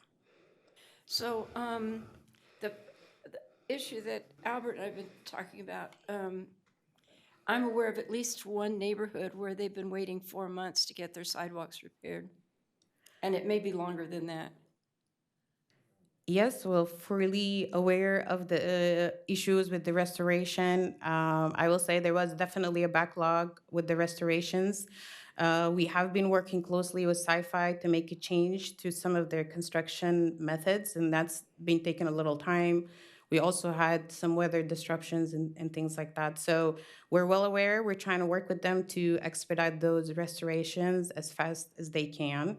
We have asked that they bring additional crews to the city to make that achievable. So we're trying to figure it out with the Sci-Fi team as well as their contractors, for sure. Sonoma Village North, they had the fiber laid months ago, but there are, it's kind of like an in-ground vault or something that gets planted in locations that are fairly far apart. But then they just dumped, they cut out a chunk in the sidewalk, and then they just dumped asphalt back in it. Yes. There may be others. I don't know that. I just know that because my kids live there. You are correct. There are others so basically the way they're installing the fiber is they put in the fiber and those vaults within the sidewalk panels, and then they connect what they call laterals into each home. And then they do a temporary restoration. So you are correct. It's just black asphalt on there. The trenching only gets temporary treatment, and then there is a different crew that comes back and does the permanent restoration. So currently, we just started working with them on restorations for sidewalks and other pieces. So a lot of those areas will see what the permanent restoration actually looks like, and it looks really nice. So right now, a lot of what's out there is the temporary restoration, and those are mostly what people have been complaining about, and we understand, of course, that's definitely not an acceptable condition to the city, and we know that, but it's only a temporary situation, and there's a different crew that will come back and do the permanent fix. Okay. I will be watching. Yes, sure. All right. Can I go? Garrett, yeah. All right. So I don't like the name called Smart City Services Agreement. It's not Smart City. They're an ISP and they run fiber to the city. And demand points. So what fiber token ring are we falling off of that we are going to lock ourselves into this vendor? It is, thank you for that question. Actually, I do want to highlight that we are not locked into just using Sci-Fi or just using whoever their network provider is. This is by choice. So if the city does have the ability to use any other service provider that we want. The advantage here is they will be putting in the infrastructure upfront, and we will be basically getting better connectivity for what we pay today, and better quality service. It's important to also note that this agreement is renewable on an annual basis with mutual agreement between the two parties. So at any point, if the city feels like this is not a good thing for us anymore, we do have that ability as well. Well, the stuff you brought up did show me any initial research or anything like that. You just said this, and this is what I do for a living. So let's like, did we go out and get quotes? Do we have ISPs that have wanted? Because we just locked in to letting them do that, and I don't have a problem with that. But there's no detailed saying that. And then what are we now? Don't we have to get 3 bids if we're going to lock into a contract with another vendor? Don't we have to give it open to everybody else? Are we now bypassing that? Because I know that can get kind of hairy, especially. No, there's like 25 of them. For our area? For right here? For What's gigabit? Gigabit's it's just ISP up and down. I mean, like, you can get gig AT&T line for $125 right now. So let's also understand like what's in the area and bound the surrounders. So also, why are we calling it demand points? What is that? Because like I've been in the industry pretty far and I've never heard of demand point. You just said the city's in a demand point. So I don't understand. Like, throw it out to me. It makes me feel better. Yeah, because it's not real. I've never, I've been in, standard ever. Like, that's not a name. It is a service point, I think. The demand point naming just kind of sort of came with the language. So I really don't have a better comment on that, but it means the service point, So essentially. this thing that tech people need to talk a little bit about, the Smart City Service Agreement, this doesn't make sense. And I'm not gonna tear it apart up here, but this concerns me, and I wanna talk about this with my other tech and the tech person here, not at council, so this one needs to be pushed so we can talk about this. Do we? But I'm cool with everything. Aside from having, unless there's public comment to this one, maybe we Oh, just my continue. bad, I'm sorry. No, I'm just saying, because again, we're getting into the weeds and we still don't know if there's public comment, but assuming there isn't any, we could continue this, but I don't know if there is any public comment. Does anybody else have additional questions about this thing?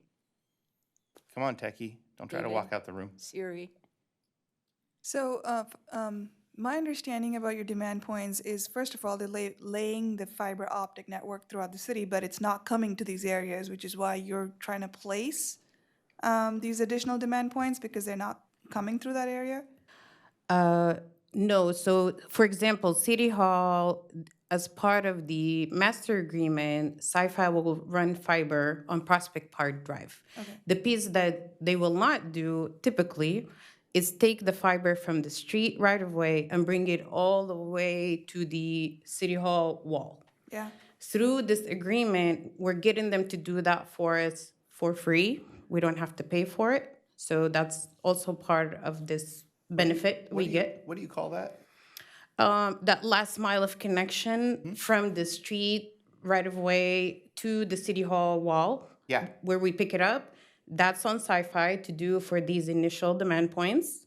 It's on them. And then from there, the city basically takes on, the router piece of it and whatever.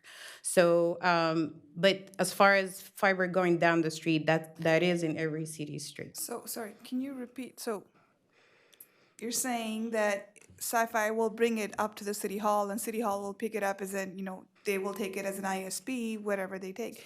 What is demand points in this context? Is the amount of money that we're giving in order to pick up their services? I think it just means service. Instead of demand point, you can think of it as a service. Okay, so in order for, okay, so let me understand it. So in order for City Hall to take their services, it costs the city 12,000 for City Hall or for all the locations that we're suggesting? No, it's $12,000 for it. That's the annual payout to Sci-Fi / Gigabit Now for all the city locations that are currently receiving Every year. services. So it's an annual payment? It's an annual payment for all of them. So Linda, the way I understand it is, we're just switching our ISP providers and it's going to this one and it's That's cheaper the- than the current one that we have. That's Yes. the top, Okay. that's the top chunk of this Yes, chart correct, that is practically illegible, Yeah. but, correct. Either way, the bottom line is it's more economical for the city to move to this provider. The one statement I do want to make, I know we keep saying it's going to minimize the digital divide. It's just the laying of these fiber optics is not going to reduce the digital divide. If it's more affordable to the residents, that's what's going to help happen. So maybe that's another topic and how the city can help make it more affordable to the residents. Yeah, my only question through all of this process of any of these things, because the comments were made about bidding or whatever else are valid, but at the same time, we're talking $12,000 in contracts and service on a $100 million budget, and we don't even spend this much time talking about hundreds of thousands of dollars of Measure H grants. My only concern about this has always been from the very beginning, what is this gonna cost? There's a slide in here that says that, it's open and you can sign up now, but all it says is sign up for a list and at some point we'll tell you what this costs. I just wanna know, what are they gonna charge for just a regular person? And I know at some point there's gonna be a $30 or something a month contract that comes out of that. How many people do they need to, how many households or points do they need to sign up in order to even offer one of those? Those are more of my concerns at this point, and I know that there's not answers to that. But as far as the connectivity here and the fact that it sounds like we're paying about $12,000 No, for. it's No, actually- excuse me. From what I understand, that's what I just heard was our bill at all of these sites is about $12,000. So that's what we're paying today for it. no, only the top ones, the pump stations Right. and mill station Right. and, So again, today we're paying $12,000. I don't know why people Yes. keep correcting me on this. I see staff nodding their head and two of my colleagues telling me I'm wrong. We're paying $12,000 today. They're gonna connect a bunch of other sites and not charge us for it. no, that's not accurate, Donald. No, seriously. The 12,000 is only for the ones on the top here where there is currently service. Okay. But there's a list of another 40 or 50 locations, each one of which is a measly $35. Right. But if those got connected too, then that would all be added to the $12,000 bill, is the way I read this. I feel like if there are folks on this council that are this interested in the subject of something that may be $20,000, if you want to start a subcommittee to discuss this one item, you might want to do that. But for a lot of us that we have Measure H and a lot of other things to end up talking about, and we just spent this amount of time and talking about something that's $15,000 or $20,000. Don't you a think year? the bottom line is that we don't really understand what's going on? I feel like it's very clear what they're suggesting, and we're talking about a variable of hundreds of dollars a month. Can I do a subcommittee? I don't think we need a subcommittee. I think We don't need a basically what they're saying subcommittee. is it's going to be less cost to the city by transitioning to this network. I don't know if we necessarily know that based on No, the Garrett's paperwork- questions. So if we want to talk about this at another point, just let me know so I'm not here. My recommendation is this is This not needs to be a continued. overall binding, actually, agreement for, a long time other than switching a provider. This is a part about a smart city kind of agreement that includes additional future service providers places. We'll call them demand and infrastructure, so it's also including the infrastructure. And so I would say if there is an interest in, kind of additional, that we would, push this meeting to another item, or we could move forward with this change right now if the council's so interested, I don't know what the and change push would it. be. Basically, it would be, I feel like I have enough colleagues here that have more questions to continue this. Have them get their questions answered, if that's not individually or from a staff briefing or a subcommittee that needs to be formed. But we're talking, we're talking rounding errors in the city budget. And you can put it on the approval agenda, but I have a bunch of questions that need to get answered. yeah, we can, I don't wanna argue it out. That's a good way to do it. Yeah. Put it on consent. Yeah. If you get Okay, there. so let's ask if, Public comment. let's ask if anybody else came to speak to the item. Yes, so Helen Whalen Bashaw, you're first, and following Helen will be James Garcia, and then there is a hand raised in Zoom. Okay. Helen? I'm concerned with the depth of the placement of the cable. Things happen to roads, and when you're talking about fiber optic, you're talking about a lot of lines. So if something happens and we have deterioration overnight where the road collapse, what's the downtime for everybody connected with that fiber optic cable in that area? That's one thing I think is important. Garrett brought up some really good points, and I personally do not think we're ready to do anything. I believe that we should find out who the other people are out there. I think we jumped the gun a year ago by what I'm hearing right now. I'm looking at, let me see. I wanted to know why the real project manager wasn't here, because you're not able to answer certain questions that are coming from the technical people that are on the council. But yeah, they're my main things. Downtime, 12 inches of depth is not much, considering I think, Albert, in the road base more than 12 inches deep where you're laying cable? So we'll get answers to these Yeah, questions. that's Helen. what I'm more concerned about. I just think we put the cart before the horse. Thank you. James? Hello, I'm James Garcia. I've done stuff similar to this because I have worked in IT for a long time. I know the cost of what it takes to get service. Building in Roseville promised us they had Comcast when we moved just down the street, half mile. It took them 8 months to finally get service in there. They originally were going to charge $10,000 to get service from across the street on Douglas Boulevard. So this cost isn't that much in the sense, since they're only charging you for actual service. But again, it is so weird to go ahead and have one provider actually not be an ISP. As it was stated, they are not an ISP. It is another company who is going to lease those lines from this provider. So that doesn't really make sense that we are having Sci-Fi lay lines all over, destroy all of our streets, as they're saying. There's another crew that's going to come by and fix them. 12 inches deep is nothing. As Helen also mentioned here, they get destroyed. You will bring down a whole entire neighborhood when you have a fiber line cut. It is not the best thing if you're only going 12 inches deep. The other aspect, calling on demand points, never heard of that ever. That is a joke of a thing. Call a service address, put it at the MPO, minimum point of entry, use terms that people actually understand. They're old POTS lines, plain old simple telephone lines. So things of that nature, you get dial tone off of those. Fiber, when it's down, it's down. I've experienced it with my current provider. I have Fidium now, which used to be Consolidated Communications. It's their sub-branch of it. Prior to that was Roseville Telephone, Sure West, whatever you want to call them. It's $50 a month. No contract, by the way, out in my nice little area.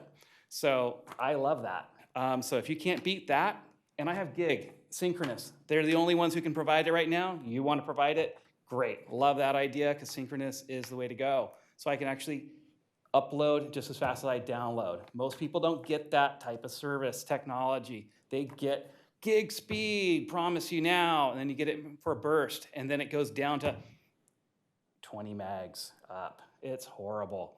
That's what most businesses get unless you go with business class, and that costs a lot more. So what is our service going to actually be? Are we getting business quality where we have an SLA where we can call them up 2 hours and they're going to fix it? Or are they going to have 24 hours, 3 days? What's our SLA on this? I want a service level agreement that's going to meet our city's needs. So think about So we're going to that put before you you do on, it. we're going to put you on TV so you make an ad too.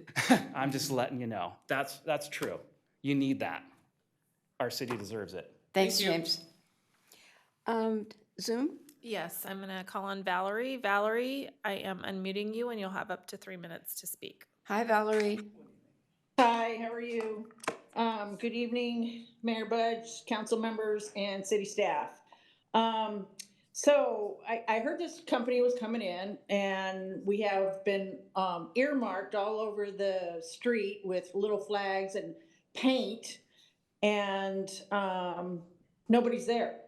They disappeared. Not the flags and the paint, but the people that were gonna put this in. That's beside the fact, because I hear there's trouble with them. Anyways, is this like a cell tower, fiber optics where Xfinity and AT&T and Fidium is going to tie into this company? That's a question. It doesn't look like it. Okay, so, will this, trenching, interrupt any of those, providers? I think, yeah, the way, did you get a hanger on the door, Valerie? Yes, I did. Okay, so what it should have explained then, if, I think if we're all interpreting this correctly, is that this is just laying the hardware and. Right. And then the once, fiber. once you get the notice by the end of the year that it's live, then you'll be able to sign up with an ISP who has signed up with Sci-Fi. Does that sound right, Dahlia? Okay. So what happens if nobody but Gigabit ever signs up with Sci-Fi? Would never switch unless Right. their pricing's down. That's a good So point. there, it's the, Right.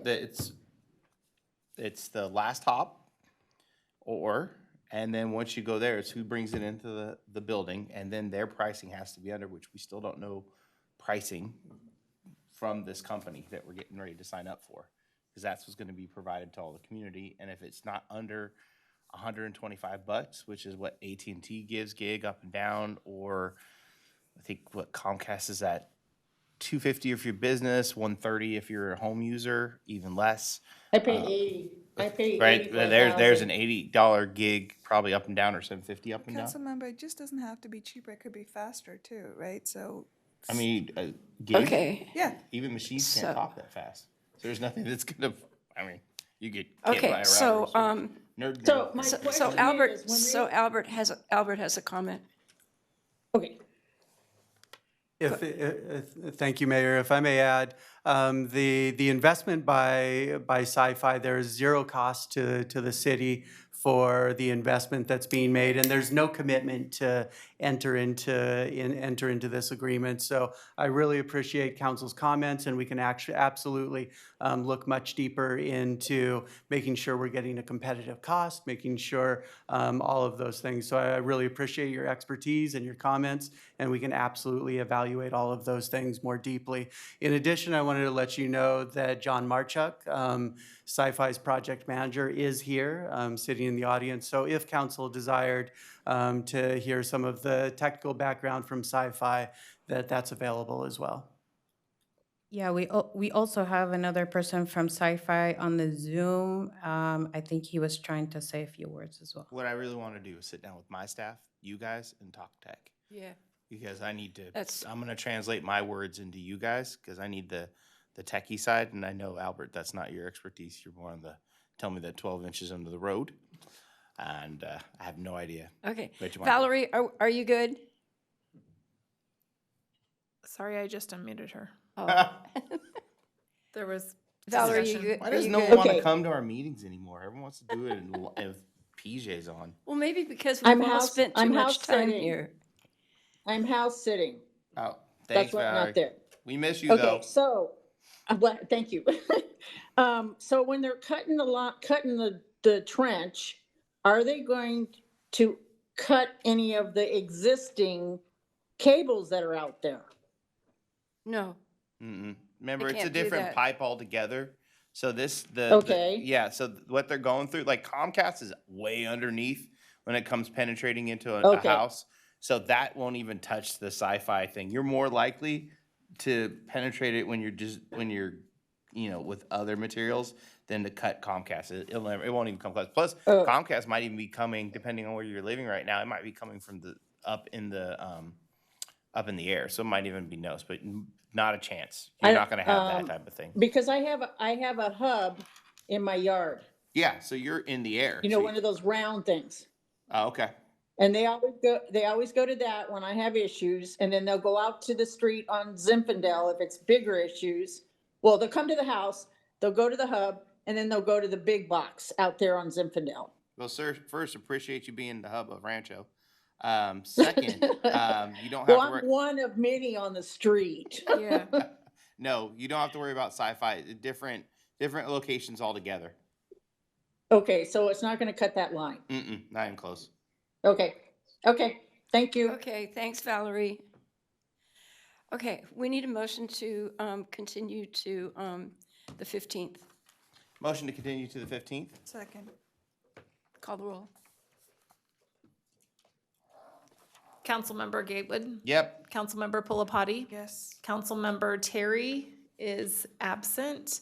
Vice Mayor Sander? Aye. Mayor Budge? Yes, thank you, motion carries.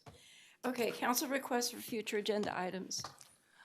I'd like to request Elk Grove School District and city staff to come with an update on what's happening with the middle and high school. Ooh, excellent.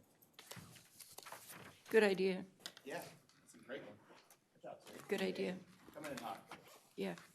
Okay, that if there's nothing else, we're going to adjourn to the 15th, and we're going to adjourn in the memory of Tony Phelps. Good night, people.